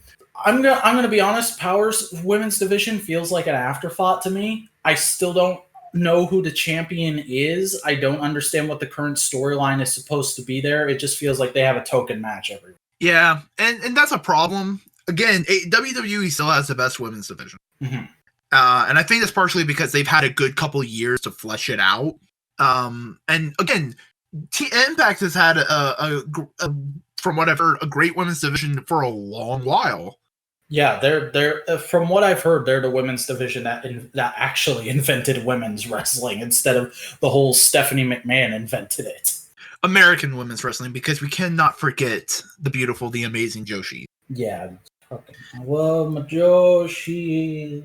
I love them. Okay, oh my god, I gotta fucking find a way to isolate that one segment for you, because I know you want it for a video or something. But no, NWA Power has been great. It was solid. I'm loving the Tim Storm storyline because, like, it was just a really great moment. He's beaten in the middle of the ring, and Nick Aldis comes out and checks in on him. Like, damn, Tim Storm's character is the legend we haven't seen. Yeah, he feels like everything that was great about Territory Day faces. He's just a big, strong, kind of up there in years guy who's always giving it his best and is always talking about how much he loves his mama. Yep. And it's great. Honestly, out of anything, I would love to see like a little, like, not a giant team up, but a tiny team up between AEW and NWA. That could be neat. Like, I wouldn't want a giant fucking pay-per-view solely dedicated to it, but I wouldn't mind Nick Aldis come in and go like, hey, what's up? I'm here. And, like, in his entourage is Tim Storm. That'd be fun. Yeah. Especially because AEW has been wheeling and dealing with that kind of stuff, and I can definitely see NWA kind of going along with it. Yeah, more wrestling companies playing ball with each other and not pretending like each other don't exist, please. Yeah. Also, we didn't mention it earlier, but, like, because this thought just came into my head, I like how when they mention WWE, it's always like, it's not they're bad, it's just, hey, we're trying to do something different and we want to point that out. Mm-hmm. And people always get so upset. They're like, oh, WWE bashing. Why are they doing that? They don't need to do that. They need to be differentiating themselves. They only ever do it when it's prudent. Like, they do it with Cody's character because Cody's whole character right now is built on he's left WWE to do better things and he doesn't like WWE. And fucking Jericho will drop WWE references every once in a while because he's most known for WWE. Yeah, and that's kind of what this was. It wasn't a bash on WWE. It was just kind of like, hey, by the way, it was company policy that you ignore the audience. It's not company policy here. Mm-hmm. I can come up and get you. It was basically saying, like, no, these are the rules here. Remember them. But speaking of AEW yet again, AEW is going to air on Toonami in France. Oh. In France. I just thought that was funny and I wanted to mention it. That's pretty fucking crazy. Now I just want fan art of AEW characters as anime characters. Like, give me the Nightmare Family as the Cowboy Bebop cast. MJF is just a corgi with a scarf. Yes. Fucking do the Inner Circle as like the what are they fucking called? The guys who wear the cloud robes from Naruto. Oh, Akatsuki. Yeah. Fuck, I've watched too much Naruto to remember that right off the top of my head. But that was week 4 of the Wednesday Night War. And remember, we call it a Wednesday Night War because it's a catchy name, not because we genuinely think they should compete and try and kill each other. Yeah, and we had a bit of a disagreement not a disagreement, just like a difference of opinion this week on who won, quote unquote. But it's like a disrespectful thing. Or a respectful thing. God damn it! Why aren't my words working anymore? Aren't working anymore. I like this thing because I'm more invested in it, and you like this other thing because you're more invested in that. That's how wrestling should be. It should never be like, this is legitimately better. Fuck you for not liking WWE, man. Fuck you for not liking AEW, man. Yeah, no. And next week, I'll probably think AEW's better. So, It's just this week, I think they had more engaging, more direct storylines. And this week on AEW, I felt like the storylines, not stagnated. They weren't sitting still, but while the previous weeks they moved 60 miles per hour, this week they moved 40. Yeah. And if you guys remember, like last week, I was more into what was going on in NXT. I thought the the particular stuff that was going on in AEW wasn't as interesting. There were a couple cool spots, but nothing like got me super pumped. NXT just had a few cooler matches. This week, it's like there's a ton of story stuff going on in AEW that I'm super into. But now we're getting kind of into an end of podcast segment, but this is only part 2 of this podcast. So I think we can all. But I think we can all agree the commercials in NWA are the best part of wrestling in the week, bar none. Yes. Get your waffles, get your tire irons, go sign up for the Austin Idol School. I'll see you all there because it's 5 minutes from my house. With invisible hair cream. I drove by it again today. I still haven't seen them when they're actually open yet. I could not be more excited to be coming at you this evening. We've got all kinds of exciting stuff to talk about. There's a bunch of heels running wild and saying all kinds of volatile shit. But more importantly, it is finally time. The most wonderful time of the year is finally upon us. Can you feel it, ladies and gentlemen? It's in the air. If you just give it a little sniff, you go, it's War Games season. No. It's War Games season. Yeah. But first, I think we have a good bit of the good old All Elite wrestles to talk about. So, Chris, why don't you take us into that? Well, first things first, we have our new signee announced to All Elite, Anthony Ogogo. Who? Anthony Ogogo. I know nothing of this man. He is an Olympian medalist in boxing. So they're getting their version? Oh, okay. I was gonna say they're getting their version of Kurt Angle, but it sounds like they're getting their version of Tyson Fury. No. He's been wrestling for a good couple of years on the independent circuit in England. So he's not new to the world of professional wrestling. He's just more new to the American scene. And he was announced by basically MJF coming into his home turf, mouthing off, and getting knocked the fuck out. Nice. So definitely going to be a feud between those two at some point. Oh, it'd be great. And I did see on Twitter that like Cody is really excited about this because this is their first developmental project as a company. So be interesting to see how this turns out. Definitely. It's just I've literally never heard of this guy before they announced him a couple days ago. Yeah. He was in a Road 2 interview segment and he seemed pretty cool. He seems like a chill dude. But with every great thing to happen must come also tragedy. Sadly, Hunter Horse Hemsley, the horse that Hangman Page rode in on All Out, passed away recently. Yeah, it was pretty sad. I do like how they didn't like just shy away from it and just make it a tweet. Like they did some story stuff with it just as of this recording, just today in Being the Elite, which was cool. They did like a big BoJack Horseman homage. Yep. And Adam Page, we're sorry about your dead horse. So it's definitely not the best thing to happen, personally. Especially while Adam Page is kind of getting some friction with him and the Elite. And kind of more like, you okay, buddy? Yeah, I'm okay. Kind of situation.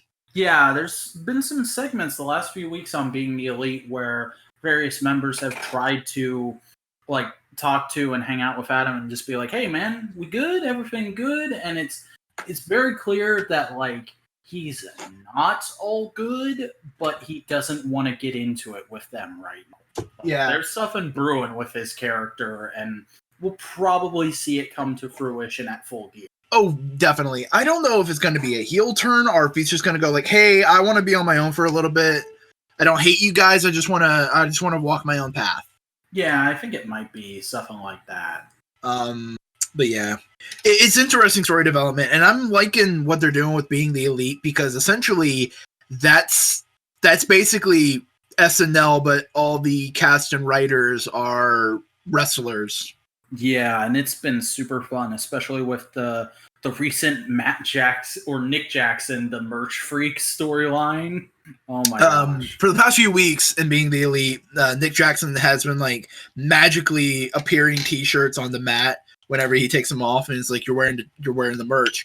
And it's gone full on now. He's like Chris Angel, but only for Young Bucks merch. Yeah, it's kind of hilarious and like a great sort of in-joke playing into like the Bucks constantly get shit on because, like, oh, they're just big merch heads. They're just out to sell you stuff and make a bunch of money. Their ring ability totally doesn't matter at all. And it's like, yeah, we do like making merch. We like making merch so much that we force each other to wear it, and we do ridiculous, goofy shit about it. How you like us now? We love making merch so much that we make merch based off of merch. Yep. Like, legit, they released a t-shirt just saying Merch Freak. Honestly, I would buy that if it was a poster. I would like having a Matt Jackson Merch Freak poster. And it's like they're playing into it. They know what they're doing, and it's fun and it's goofy.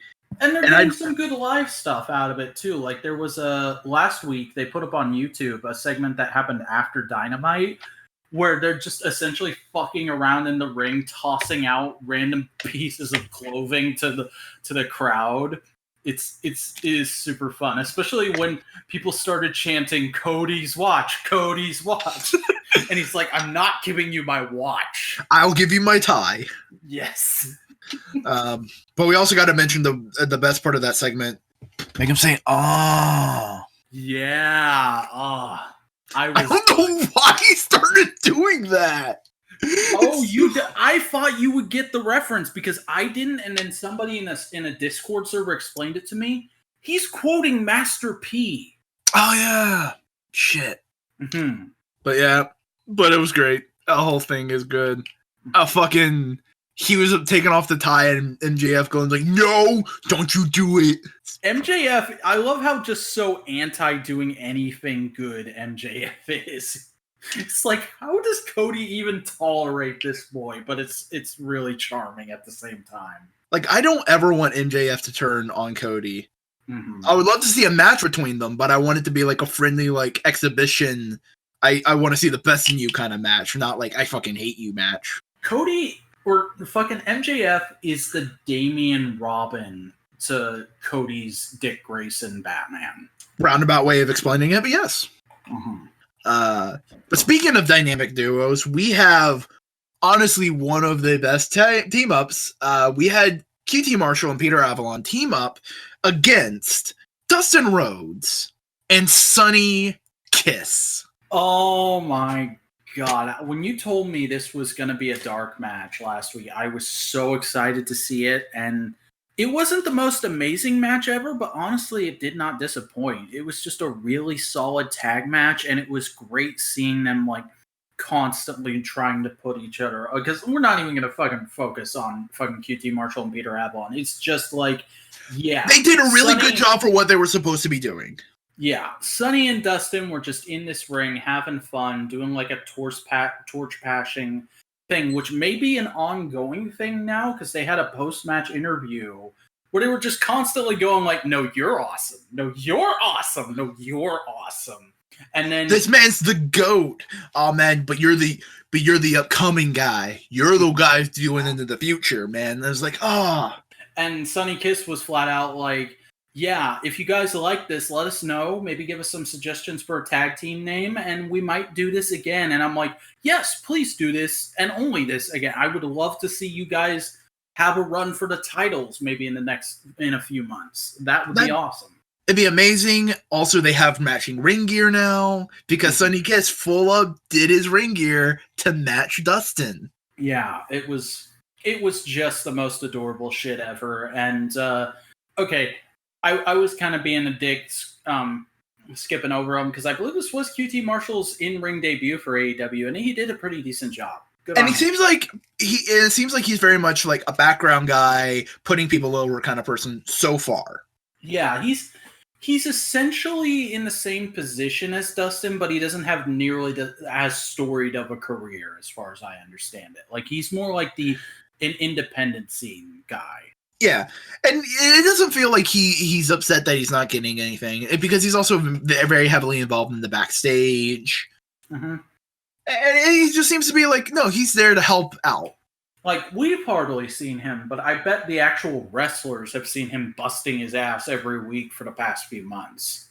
Yeah, and Peter Avalon is just getting better and better. I'm really loving his whole thing right now. Mm-hmm. Like, I'll be honest, I'm in the class of people who can't tell if the crowds are giving him like kayfabe heat or go home heat, but I legit love him and what him and Leva Bates are doing with the librarian gimmick. I really want to see this go places. I just love the way he moves in the ring. He's like one of my favorite like ring people right now. Yeah, he's just really good physically, like not necessarily in an imposing way. He just really knows how to move his limbs.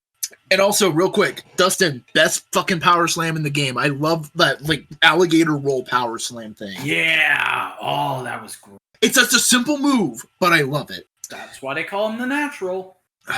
And in the first of two honest to God blunders for AEW, they've teamed up with Susan G. Komen. Okay, we're not going to go into this too much because we like to generally keep it to be a good time show here.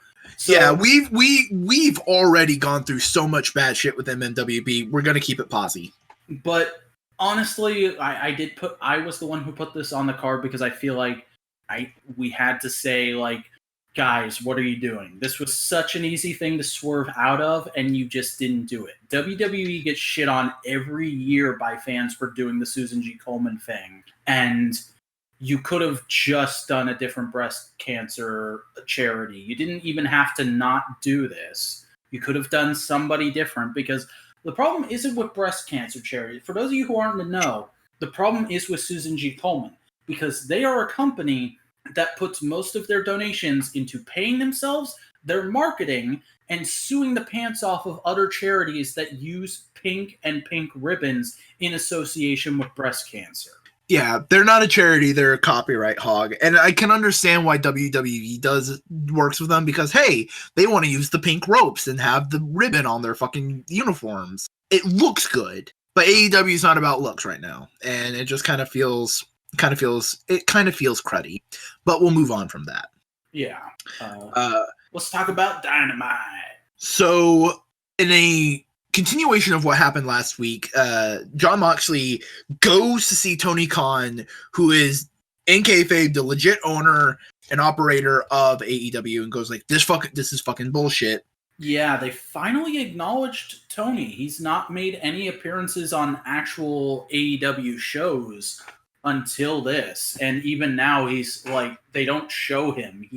It's Moxley goes into a room marked Tony Khan's office, and we just hear the audio of their interaction. It's very interesting how guarded they've been about Tony.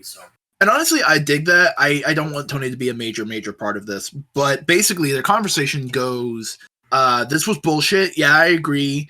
So what are we going to do for the next match? Well, you've been really violent, and we as a company feel like we can't take on that risk, so your match is going to be unsanctioned. And Moxley just goes, so this isn't going to count either. This is going to not be wins and losses. Yeah? And he just goes off and goes like, this is fucking bullshit. Am I just a fucking freak show for you? Am I just a fucking novelty act? Yeah, I don't get to... And then later in the show, when Peter Avalon comes out, I guess, for a match, supposedly, he comes out of nowhere from the crowd, and I discovered this week that the move is called the Paradigm Shift. He paradigm shifts Avalon, and Avalon just kind of gets the fuck out of there. And then he cuts this fucking fire promo about, like, AEW is treating me like a freak show. They just want to put me over here and put me in a box. I'm supposed to be the hottest thing in the business right now, but you guys just want to ignore me, and you're making my match unsanctioned because I'm going to finally get my hands on your boy, Kenny Omega. And when I beat him, which I will, and I will make him a bloody fucking mess, I'm going to put that guy in the hospital, but it's not even going to count. Wow. And I've seen some people go like, why is he already making attacking AEW management in that kind of way? This feels a little hot-shotted. It feels like, why are they doing this already? And I realize what they're doing. Many people probably don't know the in real world things that happen with Jon Moxley with WWE. This is a microcosm, quick version recap of what happened to him, so he can move on to new shit and get you up to speed with his character. And it feels so natural and so good. It plays into his character so well. Like, if you listen to that interview on the Jericho podcast, you will get that like instantly. This is the perfect direction to go in with this character, like this anti-establishment, anti-authority, kind of crazy loose cannon, and it's going to get him over like yeah, evil authority stuff isn't necessarily a thing we want to see a whole lot in AEW. And it's not necessarily evil, it's just more of like, it's directly like, Jon Moxley feels like insulted. It's like, what the fuck, bro? Yeah, like I came here to get away from this shit, and you're treating me like a freak show. And it's just one of those things with AEW where like it's not what I would have thought of, but it feels like a perfectly natural and logical progression of Moxley as a character, and it gets me hype and invested in him. Like I was kind of burned out on Moxley when he was doing the Japan stuff, and I was kind of on Kenny's side when he cut that promo of like, "Hey, you wanted to live a day in Kenny Omega's life, and you fucked yourself up, you big dumbass." But now I'm as hot on Moxley as I was after Double or Nothing. Like, I am super into what they're doing with his character. Yeah, and it, like a lot of it, like I say, it's just kind of a recap for people to understand where his character's at now. In a similar post WWE situation for people who haven't kept up with the dirt sheets. Yeah. So it's cool. It makes sense. It's getting his character over. Does all that kind of stuff. And it's dope. But then we have the first match of Dynamite. Hangman Adam Page versus Sammy Guevara. And just like a cool little quick, match. And it was nice to see them get to this so quick when like a couple weeks ago when the Elite formed, you pointed out like, yeah, or the Inner Circle formed, I should say. They're like all perfect mirrors to the Elite. Like you have Sammy Guevara, the kind of up and coming sexy guy, and then there's Hangman Adam Page, who's kind of an up and coming sexy guy. And it's like, oh, that's probably a feud they'll do early next year. But no, here it is right now, the match, and it's not like a quick little just TV. We need a match to open the show. It felt like a pretty solid singles match, and I was happy to see it. Yeah, but at the end, Hangman wins. Pretty cool way. Sammy got a really cool spot where he jumped off the top rope, didn't do a move, and just slapped his head. That was great. Like, Sammy, I'm not super into Sammy, but whenever he wrestles, he is just so good at getting, like, that perfect heel heat that's in that middle ground of, like, uniquely his and cheap heat, and I love that. Yeah, and I love how he's being introduced now. He's like, he calls himself the best ever, and they call him a sexy Spanish god. I kind of wish he would have said, and the Inner Circle calls him a Spanish god, but that's just like a small pet peeve. Like, you could be getting that name over a little more. But basically, near the end, Adam Page cut a promo, getting his character over. The thing that people have been complaining about, they're doing now. So guys that are listening, that he's going to take his head off and do some cowboy shit. Yeah, he got to say the S word on network television. Good for him. Before Chuck Taylor. I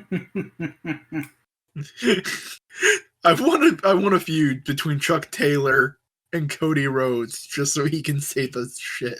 That would be great. Man. But then we had a segment with Brandy Rose, and here is the second clunker for AEW. Yeah, this is probably like the Susan G. Komen thing I just kind of like groaned at. This is the first time AEW's gone and done something, and I've full on gone, what? What? Why?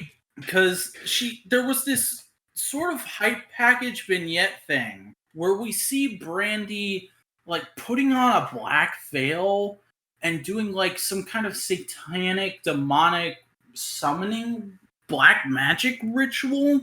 And then Awesome Kong comes in with a knife.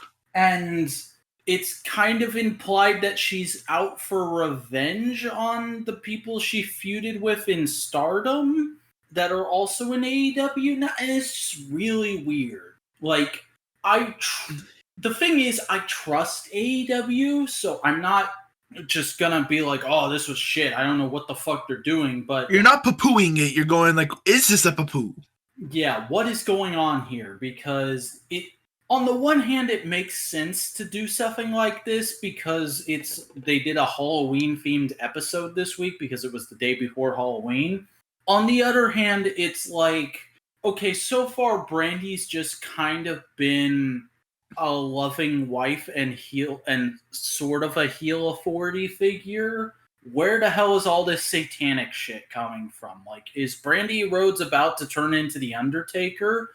Because on the one hand, I would love a Rule 63 Undertaker. On the other hand, why the fuck are you doing it with Brandy Rhodes? Yeah, it definitely feels like they have an idea and like they started saying it and you just go like, this sounds like shit, and you're hoping the end is good. Mm-hmm. It very much reminds me of when Firefly Funhouse started with its you remember those vignettes of like just the creepy music and yeah, and here's it's like, what the hell is this? Is either going to be really stupid or really great, and I don't know which. That's where I'm at with this. It's those vignettes right before Firefly Funhouse itself started, with the doll and the darkness, and you go like, oh, this is kind of eh. And then Firefly Funhouse, and I hope we get Randy's Firefly Funhouse. Yeah, that would be great. Like I just thought of this. Like, she does a shot of Brandy YouTube show. What if they did like Brandy Rhodes makeup tutorials as vignettes, but she's like painting herself to look all demonic, and then she comes out looking like that and beats the shit out of like jobbers.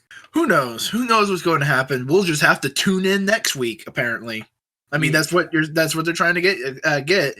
But then we had the Rock and Roll Express come out and present the tag team titles. Yeah, really cool seeing these guys appear again. Nice of AEW to have this kind of synergy, playing nice with other wrestling companies, because the Rock and Roll Express are with NWA right now. They haven't had a match on Power yet, but they're with the NWA at the moment. But they come out because they're like huge bona fide legends. They're like 60 or 70 fucking years old and they're still wrestling. I mean, they're right up there with Ric Flair in terms of age. Mm-hmm. And they come out holding the belts, and they're doing all kinds of cool showboaty stuff. Also, Chris Van Vliet was there. And then Santana and Ortiz do a big old heel thing, and they attack them, and they put one of them through the stage, and the Bucks chase him off. And it was a predictable segment, but I would say a nice little segment to kind of like more so show the fact that Santana and Ortiz are vicious animal jackasses who you don't want to mess with. Who also now have an official tag team name. Yeah, Proud and Powerful. I wrote them as Santana and Ortiz in most of this card, but I think from now on we're going to refer to them as Proud and Power. P&P. Yeah.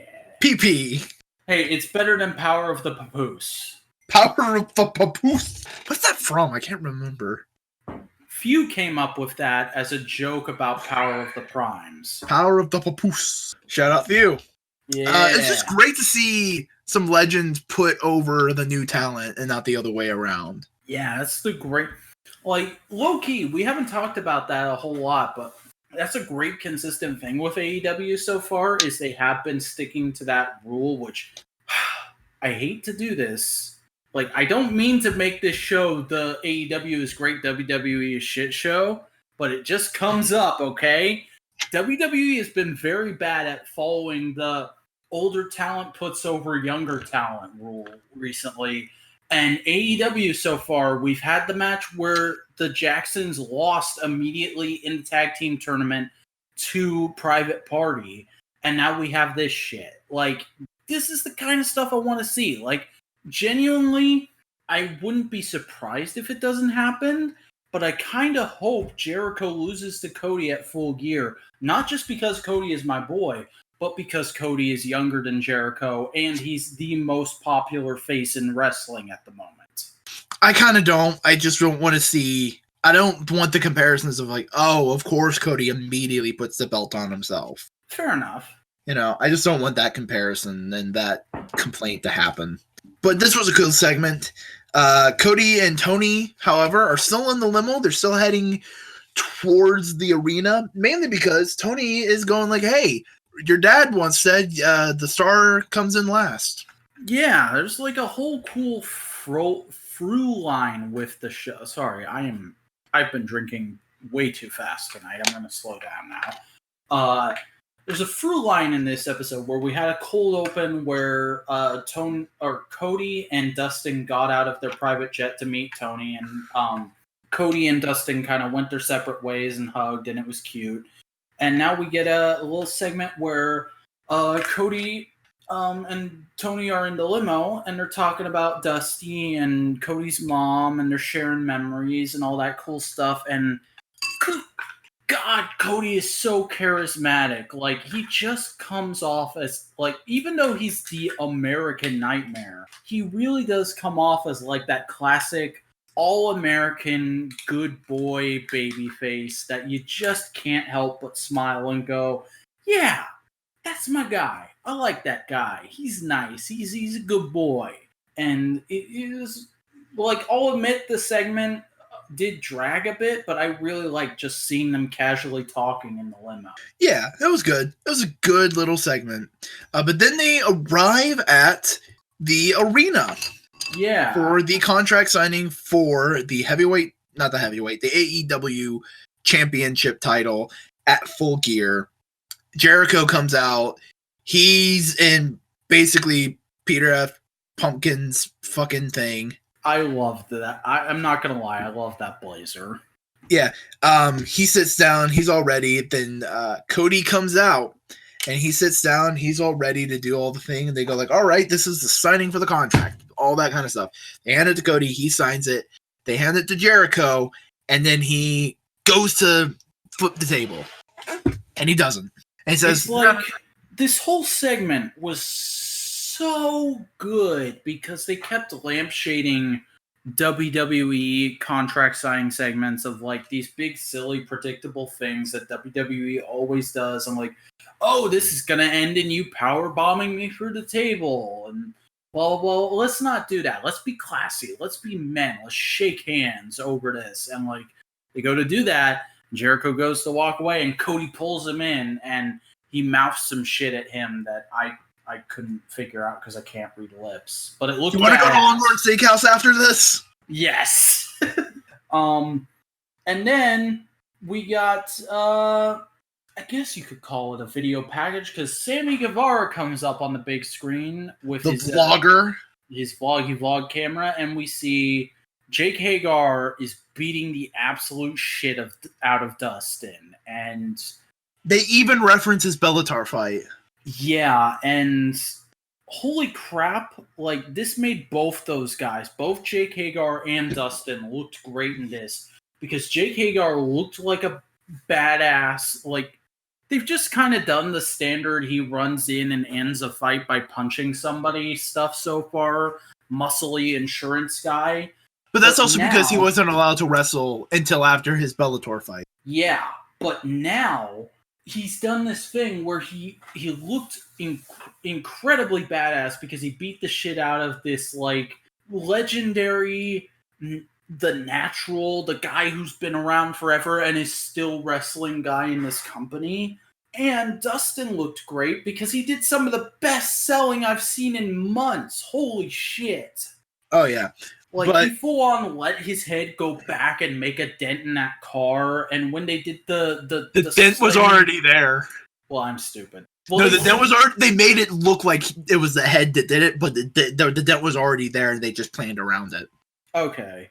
And then when he got his hand slammed into the car door, the way he like convulsed and screamed, I was genuinely concerned for the man. Yeah. And when I said they referenced the Bellator fight that Jake Hagar competed in ended in a no contest because he accidentally nut checked the dude like a couple times, and the guy just said like, nope. Damn. Yeah. And if you pay attention, Jake Hagar full on knee to the nuts, Dustin. But Cody runs out, Jericho runs out, Tony runs out. And they kind of have a big shouting match, and eventually the Inner Circle get into their transportation. I think it was a limo. They get into their transportation, and they drive off. And Cody's just like, we need an ambulance. We need to get Dustin checked up on. And that's the last we see of them from the show. But wow, like you'd expect that to be the go home angle, but we still have one Dynamite left before Full Gear, and they're throwing shit like that out. So I'm really into this feud. I'm really hyped for it, and I cannot wait to see what they do next week with this storyline, because it's just been great so far. Like, you had the whole outside area brawl last week, and now you've got this. Like, like I'm assuming Cody and Jericho are pretty much booking this feud. So hats off to those guys as like great storytellers. Oh yeah, it's great. And like, I like this segment too because it kind of, again, whenever they're contrasting themselves to WWE, it's more so, hey, here's how things are going to work here. Yeah. Not that was bad. It's just, here's how it's working here. Mm-hmm. So you, the audience, know what's going on. And I love he's walking out, fucking smoking a cigar, and goes, hey, that looks bad. You should probably take him to a hospital. Like, fucking dickbag. Like, is so good. Like, I've never been a Chris Jericho guy until AEW, but watching him now just makes me want to go check out his old stuff, because people talk about how he constantly reinvents himself, and it's like, if this is how good he is now, imagine how good he was in his prime. I want to go and see some of that shit. And that's how you know a wrestler's good. That when they're fucking almost at the end of their career, you're going like, holy shit, what was this guy like in his prime? Oh, yeah. And it was just great. Beautiful segment. But then we have a tag team match between Chuck Taylor, Brent, and Orange Cassidy versus a couple of jobbers. Yeah, QT Marshall and some guys who's... I know one of them is named John Silver, but they're like a fucking nobody tag team that is meant to be stand-ins for local jobbers, basically. Yeah. Which is really just meant to do the whole Rick and Morty tag team or tie-in thing that they've been promoting for the last week. Because this is Halloween, they thought, hey, let's tie into another Turner show. And so they did with Rick and Morty, and the audience were given Rick and Morty masks. Several of them were wearing them. And the best friends come out, their Titantrons changed up, and it has segments from Rick and Morty in it. And Rick and Morty themselves, disembodied voices, introduce them, and they're dressed as Rick and Morty. Weirdly, two of them are dressed as Morty, Orange Cassidy, and one of the best... Rick. Yeah. Chuck Taylor was Rick, and Orange Cassidy was reluctantly Rick, because you noticed midway through the match, he just took it all off. Yeah. It was... I kind of wish like one of them had been Rick and then the other one had been another character from the show, but I don't know enough about Rick and Morty to possibly suggest another one. Yeah, it's okay. I think it was mainly because Orange Cassidy was kind of like, it seemed like very much Orange Cassidy wasn't dressed up as Rick. He was dressed up as Orange Cassidy dressed as Rick. Yeah, it kind of worked a little bit, but also the intro for them was great. With Rick and Morty going like, protect your heads out there, guys. Don't get hurt. Don't hurt your head. Like, it's interesting because I've literally never seen an episode of Rick and Morty. All I know is people talking about, like, I've talked about in our other podcast, Analytical Fanboys, cheap plug, that I used to be a big fan of the Procrastinators, and now I'm just kind of a fan of them. They had a Rick and Morty podcast going for a while, and I listened to it even though I didn't watch Rick and Morty. So I know stuff about Rick and Morty. I've heard people do impressions of Rick and Morty, but I've never heard the actual Rick and Morty characters before, and it was interesting getting to experience them through wrestling. Yeah, but then we had a quick little match. It gives another wins to the best friends, so maybe they're the first kind of challengers? That would be interesting. Because they have a good record so far. That'd be, like, I could see that happening. But I'm trying to remember the order of things. Yeah, no. But yeah, that's basically it. It was just kind of go like, hey, here's a match, and also Rick and Morty. It was fun. It was short. It was goofy. It was great.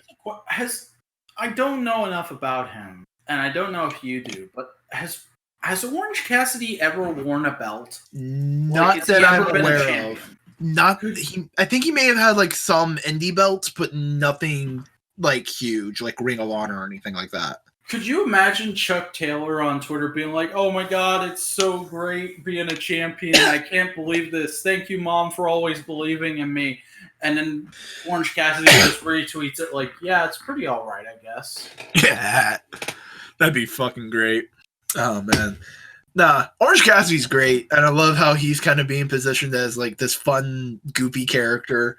Yeah, I can't believe they solved what's been referred to as the Orange Cassidy problem so simply. You just have him be the character, and you make him do dope shit. Mm-hmm. And you put him in with the already kind of silly team, but people like. Yeah, but here's the thing. They're a legit tag team that are just a bunch of goofballs. They're not a bunch of goofballs who are also a goofy tag team. Mm-hmm. It's like a couple of like gamer YouTubers who do goofy skit shit formed a tag team. It's not like they're just dumb comedy people. Yeah, especially because like this is a tag team I can go like, yeah, no, they would be into doing a Rick and Morty tie-in thing. Mm-hmm. The only other ones I could see doing it are the Young Bucks, but they gotta look busy professional with other costumes this week. Yeah, but it was a really cool segment, and I dug it, and I'm really digging the Best Friends. Not my favorite tag team in the roster, but they're up there. Yeah. But then we had that Moxley segment that you mentioned earlier, but since we already talked about it, let's skip it. Yeah, and then we had a six-way tag. A six-way tag that included probably the most hype moment of the entire show.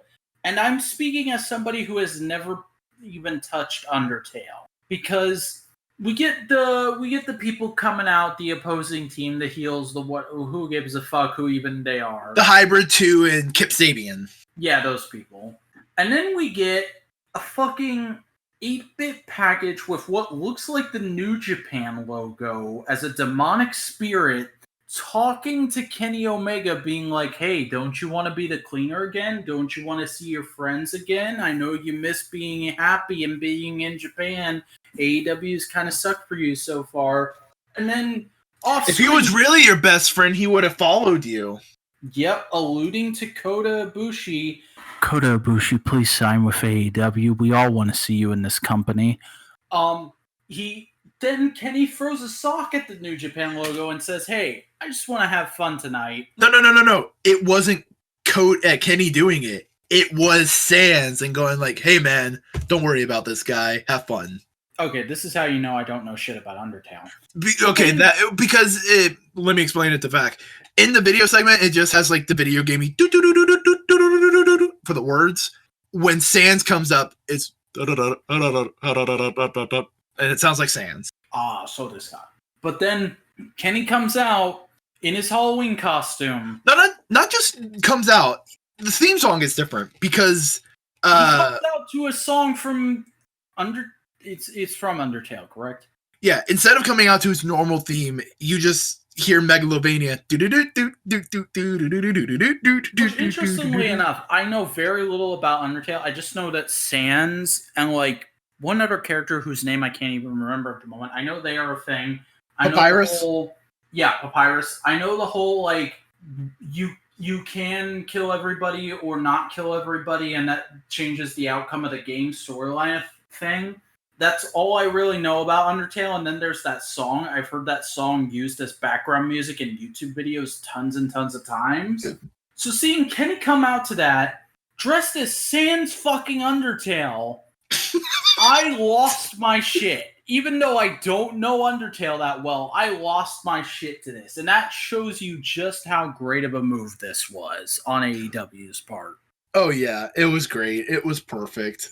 Mm-hmm. It was just top notch. I think they even got Toby Fox to come in and do the art for the intro video. That would be great if that's true. And like also I posted the gif of Kenny coming out as Sans in like a couple servers where there is a wrestling chat, but there's not a bunch of wrestling clientele. People freak the fuck out.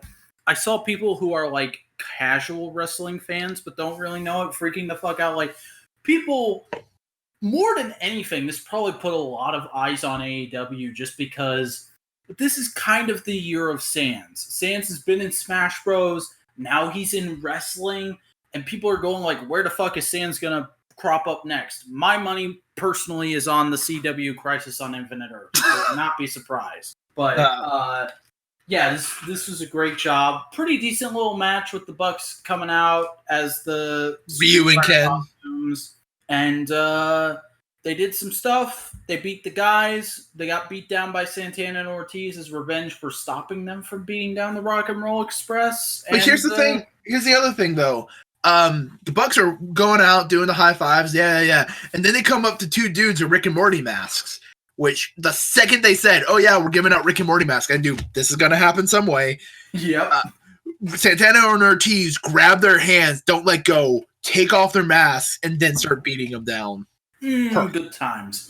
Classic heel stuff. I love this company. That pure wrestle goodness. Oh, man. This was great. Also, just quick note, because the Bucks were in Street Fighter clothes, they made a reference to Black Mirror and being the Elite.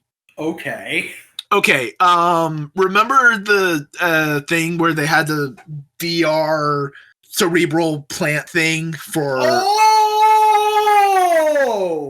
I've seen Black Mirror, so that took a second, but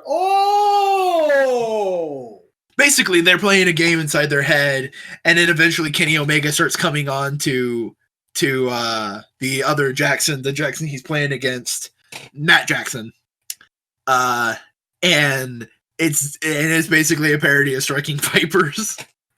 But then we have our main event, and remember when they...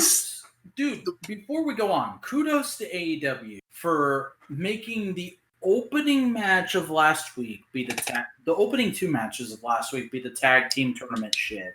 And the main event of this week is the tag team tournament shit. Like, just stretching it out as long as you possibly can in a weekly tournament and making us anticipate the finale of this shit so much. Like, low-key, this tag team tournament has been phenomenally well booked. Low-key's not in this tag team tournament. He's in MLW. Huh. Sorry, I had to. Okay. I'll give it a pass. But remember all the way back when they announced AEW, they said, oh yeah, we're going to make tag team wrestling a main event attraction. It's a main event attraction, man. And it feels worthy of it because we have SCU taking on the Lucha Brothers in a feud that has been booked since the first episode of Dynamite. Remember that beatdown at the top of the ramp at the end of an SCU interview with the Lucha Brothers, and then the Lucha Brothers attacking Christopher Daniels during the entrance a few weeks ago, and Scorpio Sky getting that amazing hero moment, jumping in a pair of fucking jeans and nothing else, losing his shoes. And now we have SCU taking on the Lucha Brothers for the tag team championships, and good lord, this match was great. Oh, it was a top-notch match, man. Like, I've seen some people being like, the finish could have been better, and I can see that.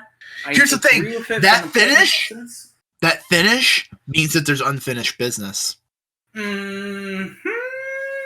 Like, god damn, like, let's just not even beat around the bush. SCU are the first tag team champions in AEW, and out of all the people from being the Elite coming in before this company was a thing, that they could have chosen to be a first champion in a division. Wow, I'm so glad they chose SCU out of anyone else. Like, we could have had Cody or Hangman or Kenny be the first World Heavyweight Championship. We could have had Brandy be the first Women's Champion. I'm drunk, okay? We could have avoided all of that, but we avoided all of that, and now we have SCU as the first tag team champions in AEW, and it feels so fucking earned for those guys. Like, I could not be happier for a set of faces than I am in this highly intoxicated moment. Like, I'm just gonna say, people are probably gonna shit on me for drinking in the first episode of the podcast is gonna go up on Brew, or may not go up on Brew. We don't know what the thing is exactly yet. But this one is. I'm supporting TNT. I'm supporting AEW. They advertise Jack Daniels Tennessee Apple every 5 times every episode the ad plays during Dynamite. That's what I've been drinking. So fuck you. Also, great job for SCU. I'm happy for them. Oh, that's great. They'll make a really good first tag team champ. I can't wait to see who goes up against them because I don't remember the immediate wins and losses of the tag teams right now. Who's kind of in the running, but I can't wait to see who comes up next. And this was a really good. Personally, I'm proud and powerful. I can see if they win at Full Gear. I can see that. Yeah, that's what I meant. Like they'll win at Full Gear and then they'll go for the titles. I can definitely see that. But yeah, this was a really good episode of Dynamite. Probably. I loved the special box outside brawl segment last week, but overall, I think this has been their best episode since the second week of Dynamite. And before we continue, I'd like to take a quickie break. Next up, we have NXT, and we got to talk about some controversy stuff that has happened. Since you're inebriated, do you want me to go over what happened? Yeah, and I'll fill in the blanks because I don't know how well you were following this, but I was following this very closely because I personally like Jordan Miles a good bit in ring, but this we'll get into this. So first things first, Jordan Miles is an NXT wrestler, and recently NXT wrestlers all got brand new shirts when they went on to USA. The thing is, Jordan Miles t-shirt featured a logo designed for him because he's a very smiley character. It was basically a smile with his name being the teeth. And I was like, okay, cool. And it was on a black t-shirt, which, oh boy, looked racist. It looked like some fucking minstrel show blackface shit. Yep. Jordan Miles then goes onto Twitter and says, yo, this is racist. A lot of people go like, yeah, yo, that's racist. Several WWE wrestlers, new, current, old, come out in support of him and go like, hey, yeah, no, that's kind of fucked up. WWE then removes the shirt from the store and goes like, hey, we didn't sell any shirts. Also, he kind of approved this. But then the Miles goes. Sorry, go ahead. But then he said, no, I approved the logo, and it was presented on a white t-shirt. The black t-shirt was not part of the pitch. But then that would be fine. But then he goes and starts just saying, they cannot stop me. This is hashtag for the culture, which I don't necessarily have a problem with. But then he starts attacking other wrestling companies that he might potentially be working for in the future. And it's just kind of turned into this all-out shit fest of people don't treat black wrestlers right in this industry. And on the one hand, I can see where he's coming from. I definitely agree with him that black male wrestlers haven't exactly been given their due in the history of the industry, especially with recent shit like what happened to Kofi Kingston on SmackDown a few weeks ago. Mm-hmm. But also, I can't help but agree with some of the industry insiders who recently talked about this and said, he's just attacking random people for no reason when he probably should be more focused on WWE and NXT in particular. And generally, he seems like he's just lashing out because he's frustrated with shit, which is understandable, but also it's not the best look. Yeah, but he immediately lost any sympathy from me when he started attacking Ring of Honor, and specifically a wrestler known as Jay Lethal. And basically he said Jay Lethal is an Uncle Tom. Do you know what that term means? Not exactly. Okay. Note. Explain the term to me, cis white male. Yeah, this is coming from a white dude, so take everything I say with an understanding that I'm getting this secondhand and trying to explain it. Basically, back in the day, during slavery, there was a book called Uncle Tom's Cabin, which did a lot of things and kind of helped, but also didn't help. It helped people become more sympathetic to the slaves and their plight, but also really painted a very kind of negative picture of Black people in a certain way. And Uncle Tom has become sort of a term for, and if I remember right, it's kind of a Black man who rejects the culture of being Black in America to kind of suck up to white executives. And he called Jay Lethal that. Yes. Okay, I don't know a hell of a lot about Jay Lethal, but that doesn't seem exactly what I would call fair. Yeah, and like several for a guy whose whole gimmick is supposed to be he's a huge athletic babyface who constantly smiles and wants everybody to have a good time. This is not a good look. Yeah, no. And I've seen several Black wrestlers go like, yeah, no. Like I saw one specifically that jumped to my that I remember was Cedric Alexander before had tweeted his support for him, and then basically tweeted another thing. It's like, yo, I agree with For the Culture and saying, yo, give Black wrestlers a chance and an opportunity, but you don't do that by shitting on another Black wrestler. And keep in mind, that's coming from a guy who's currently stuck getting shit on chasing after the 24/7 title. Yeah. Like, you had me there, but then you lost me, bud. Yeah.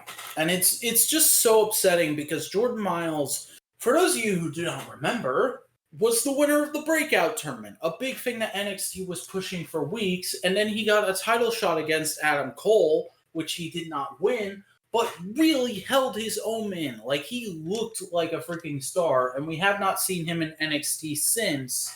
And now this shit happens, and I'm almost certain he's either going to get buried or quietly released for this. And I don't know if I'm going to feel bad about it or just sad about it, because it's a really shitty thing. Especially because where's he going to go? It's not like he can go to Ring of Honor. They'll probably go like, fuck you.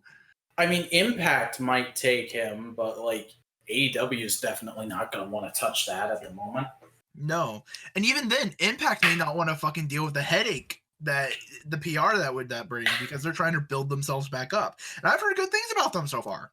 Yeah, like you and I have said both on and off recording for the last couple weeks, we need to start watching Impact. It's just a matter of finding the time.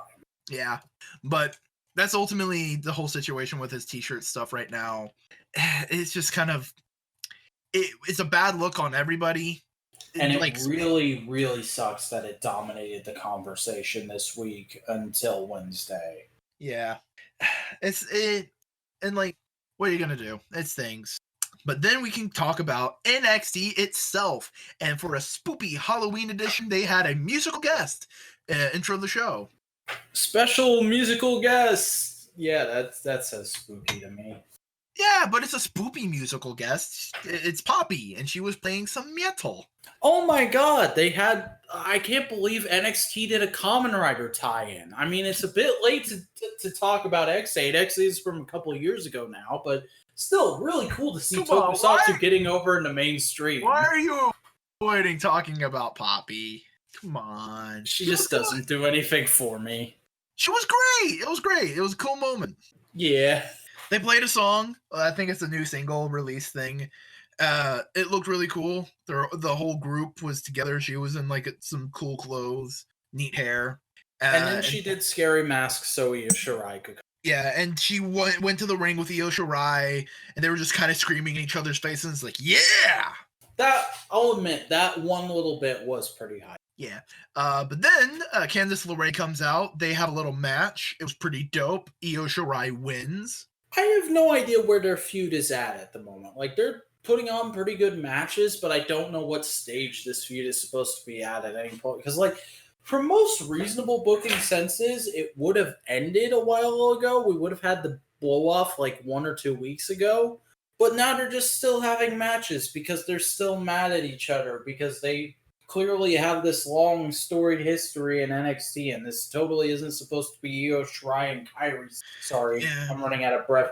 It's like I desperately want to like this feud because I think the new heel Io Shirai is cool, and I love Candice LeRae as a babyface, but it feels weird. That I think is ultimately NXT's problems. Like they have really good beginnings and really good ends. The middle part though meanders somewhat. Mm-hmm.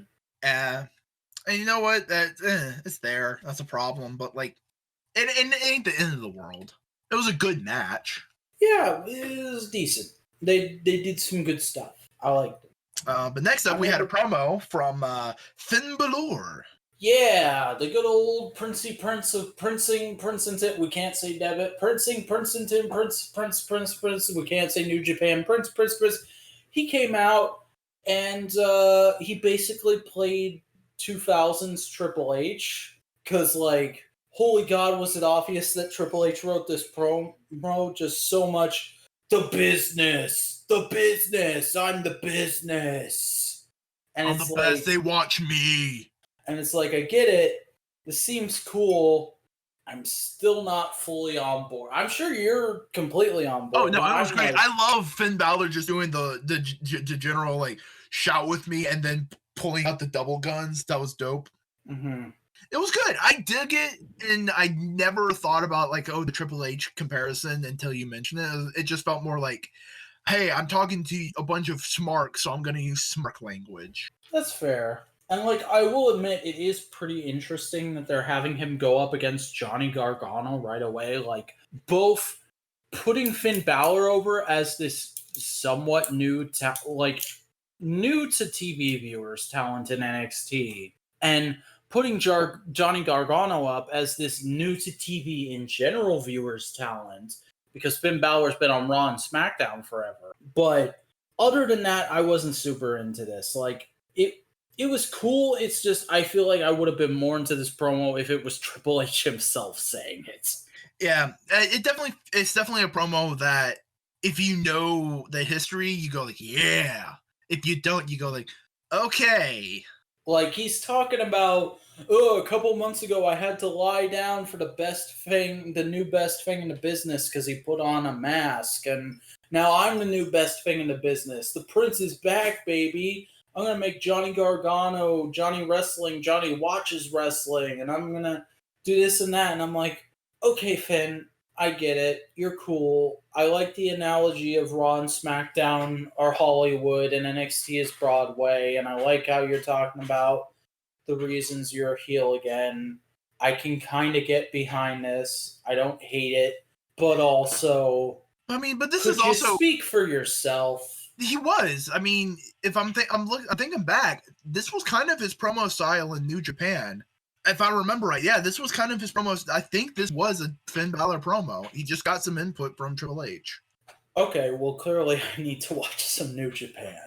Because he was very much like, I'm the real rock and roller. I'm the best. All of you doubted me because I'm a fucking gaijin. Fuck you, kind of thing. Okay. Clearly, I need to watch some New Japan, he said for the 90th time. New Japan also made it like a video detailing the history of the Bullet Club, and they have an entire episode of Finn Balor. I can probably find that for you, and so you can get it like a general gist of, oh yeah, this is Finn Balor. I've seen that in my YouTube recommendations. If I have time tomorrow while I'm editing the other podcast, I might look that up and watch it. Alrighty. But then we had a women's match, the women's tag team match between Tegan Nox and Dakota Kai and the Kabuki Warriors. Fuck, I hate saying that name. But, like, as much as we shit on the name and the idea of calling these Kairi Sane and Asuka the Kabuki Warriors, holy crap. As heels, Kairi Sane and Asuka work amazingly well. Like, I'm not super into Tegan Nox and Dakota Kai. They're just kind of okay, in my opinion. Dakota Kai is great, in my opinion, but yeah. But, like, not even on just like what a homecoming level. Kairi Sane and Asuka looked like the coolest female heels I've seen in forever in this match.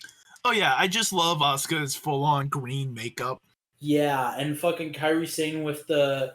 I'm sure there's a specific word for it, but like the Japanese paper umbrella and like wearing the title around her neck and them just fully beating the shit out of, was it Dakota Kai, who for the longest time was just stuck in the middle of the ring getting beat on, couldn't make the tag? I think it might have been her. Okay. And that was great. Like, even though it was very clear from the outset that there's not going to be a title change tonight, like there's just no chance of it happening. Great showcase for the Kabuki Warriors. The as Brian Zane calls them, Team Knee Brace did look pretty good. Great little match, and then we got they lost, and then we got the Horsewomen, Shayna Baszler and her cronies came out, did a bit of a beat down as the Kabuki Warriors quietly made their way to the back, and then just everyone else in the NXT Women's Division came out for a big old beat down, big old Women's Division clash. And then out from the balcony, like a scene out of Romeo and Juliet, our Lord and Savior, William Regal, comes out and goes, I have a very simple solution to this. War Games! War Games! And War Games. I won't lie, I've been very lukewarm on NXT for the last, I want to say, 2 months. I popped like crazy for this because I normally groan when WWE does the we're doing first ever X women's match thing, but I just fucking love War Games. So I was so excited to hear we're taking this storyline of all these women going after the title and looking like total badasses and being like, War Games. We're War Gamesing this shit. Rhea Ripley is a captain. Shayna Baszler is a captain. Oh my god, I could not be more excited. And also, Tommaso Ciampa said he's going to be a captain in War Games. I guess that's the thing. But Women's Division War Games, I'm so excited. Oh, yeah. It's going to be great. Especially because, we didn't even mention the women's match in AEW. Hikaru Shida versus some lady from Portugal. Shayna. It was a good match. It was a good match. Yeah, it looked good. It was really good. Okay. Women's division in AEW is picking up steam. Yeah. But it's picking up steam going up against a women's division that is fucking going 1,000,000 miles per hour. Yeah, has been built for years and is currently ready for a massive, massive blow-off. And that's not some sort of euphemism, people. I'm legit, like, War Games is the thing that got me into NXT 2 years ago. It's the thing I still get the most excited for when it comes to War Games. As soon as I realized we were close to War Games season this year, I started getting excited. I am more excited. It is literally my favorite thing in wrestling. I've gone back and watched all the classic War Games matches because of NXT's War Games matches, and I'm so excited to see how this turns out. Please be good. Please be a good pay-per-view. Please let me watch it live. Please let me freak out and just be like, this is the best shit ever. Because I love you, Dusty. Rest in peace. I'm going to collapse now. Well, we still had one more match. Matt Riddle and Keith Lee versus Fish and O'Reilly. Yeah, O'Reilly. O'Reilly Auto Parts. Yeah. Undisputed Era won. Then the rest of them came out for a beatdown, but Ciampa came out and did the save. He's a weird anti-hero babyface, and it's good. I dig it. He said he's coming home for his Goldie. But that's it for rest. He's going to go to war. Yep. He's going to go fight people, and it'll be good. But this was wrestling for this week. So, V-Man, care to tell the people where they can find your shit? Are you too drunk to do that and you want me to do it? Hi, I'm the Vacuuminator. I make toy reviews. I do other shit. Go subscribe. It's youtube.com/thevacuuminator. TheVacuuminator. Follow me on social media at the Vacuuminator. And yeah, I am so drunk that I don't know if I'm just playing up my drunkenness or I'm actually really, really drunk. I'm sorry. This is a bad first showing on Brew. I apologize. I promise we're not always this much of a disaster. I mean, we're this much of a disaster sometimes, but sometimes we're not. I can be better. Please don't dump me. I'm sorry. Oh god. Hi. Let me fucking pull out the piece of paper so I can do my ramble. My dog's looking at me really concerned right now. I'm sorry, Tucker. I'm okay. Well, I'm over here looking really concerned right now. I'm sorry, Boingo. I'm okay. Boingo Rider is a hot radical new stuff on channel 73214445622 on the proprietary Direct Cerebral feed, or you can find it right on YouTube. Anime, tokusatsu, comics, movies, if it exists and I like it, I'll talk about it. A journey into culture through a world where certain things haven't changed since the 90s and corporations are even more overt with how much they control your life. AIs are smarmy assholes, and companies don't care how much you shit on them so long as they can make a buck. The future is a lot less bright than you thought, so tune in and drop out. Your life's not your own, so why bother? Engage with the content by subscribing on YouTube, following on Twitter and Instagram, and join the Discord server to show how much you love Boingo Rider. Watch or else. And this was Modular Media Wrestling Podcast for week 5 of this Wednesday Night War. Any last things you want to say? Still keeping track. What? Holy shit, you're still keeping track of what week it is. Dude, I have to fucking edit this shit. Of course I do. Oh, okay, good on you. You fucker. I like the wrestles. AEW is good. NXT was also good. I admit overall they're a bit of a tie. Personally, I'd probably swing towards AEW just because I'm a mark. I've accepted it now. I'm a mark for AEW. You should probably drink some water, bud. I drank 2 bottles of water in the last hour.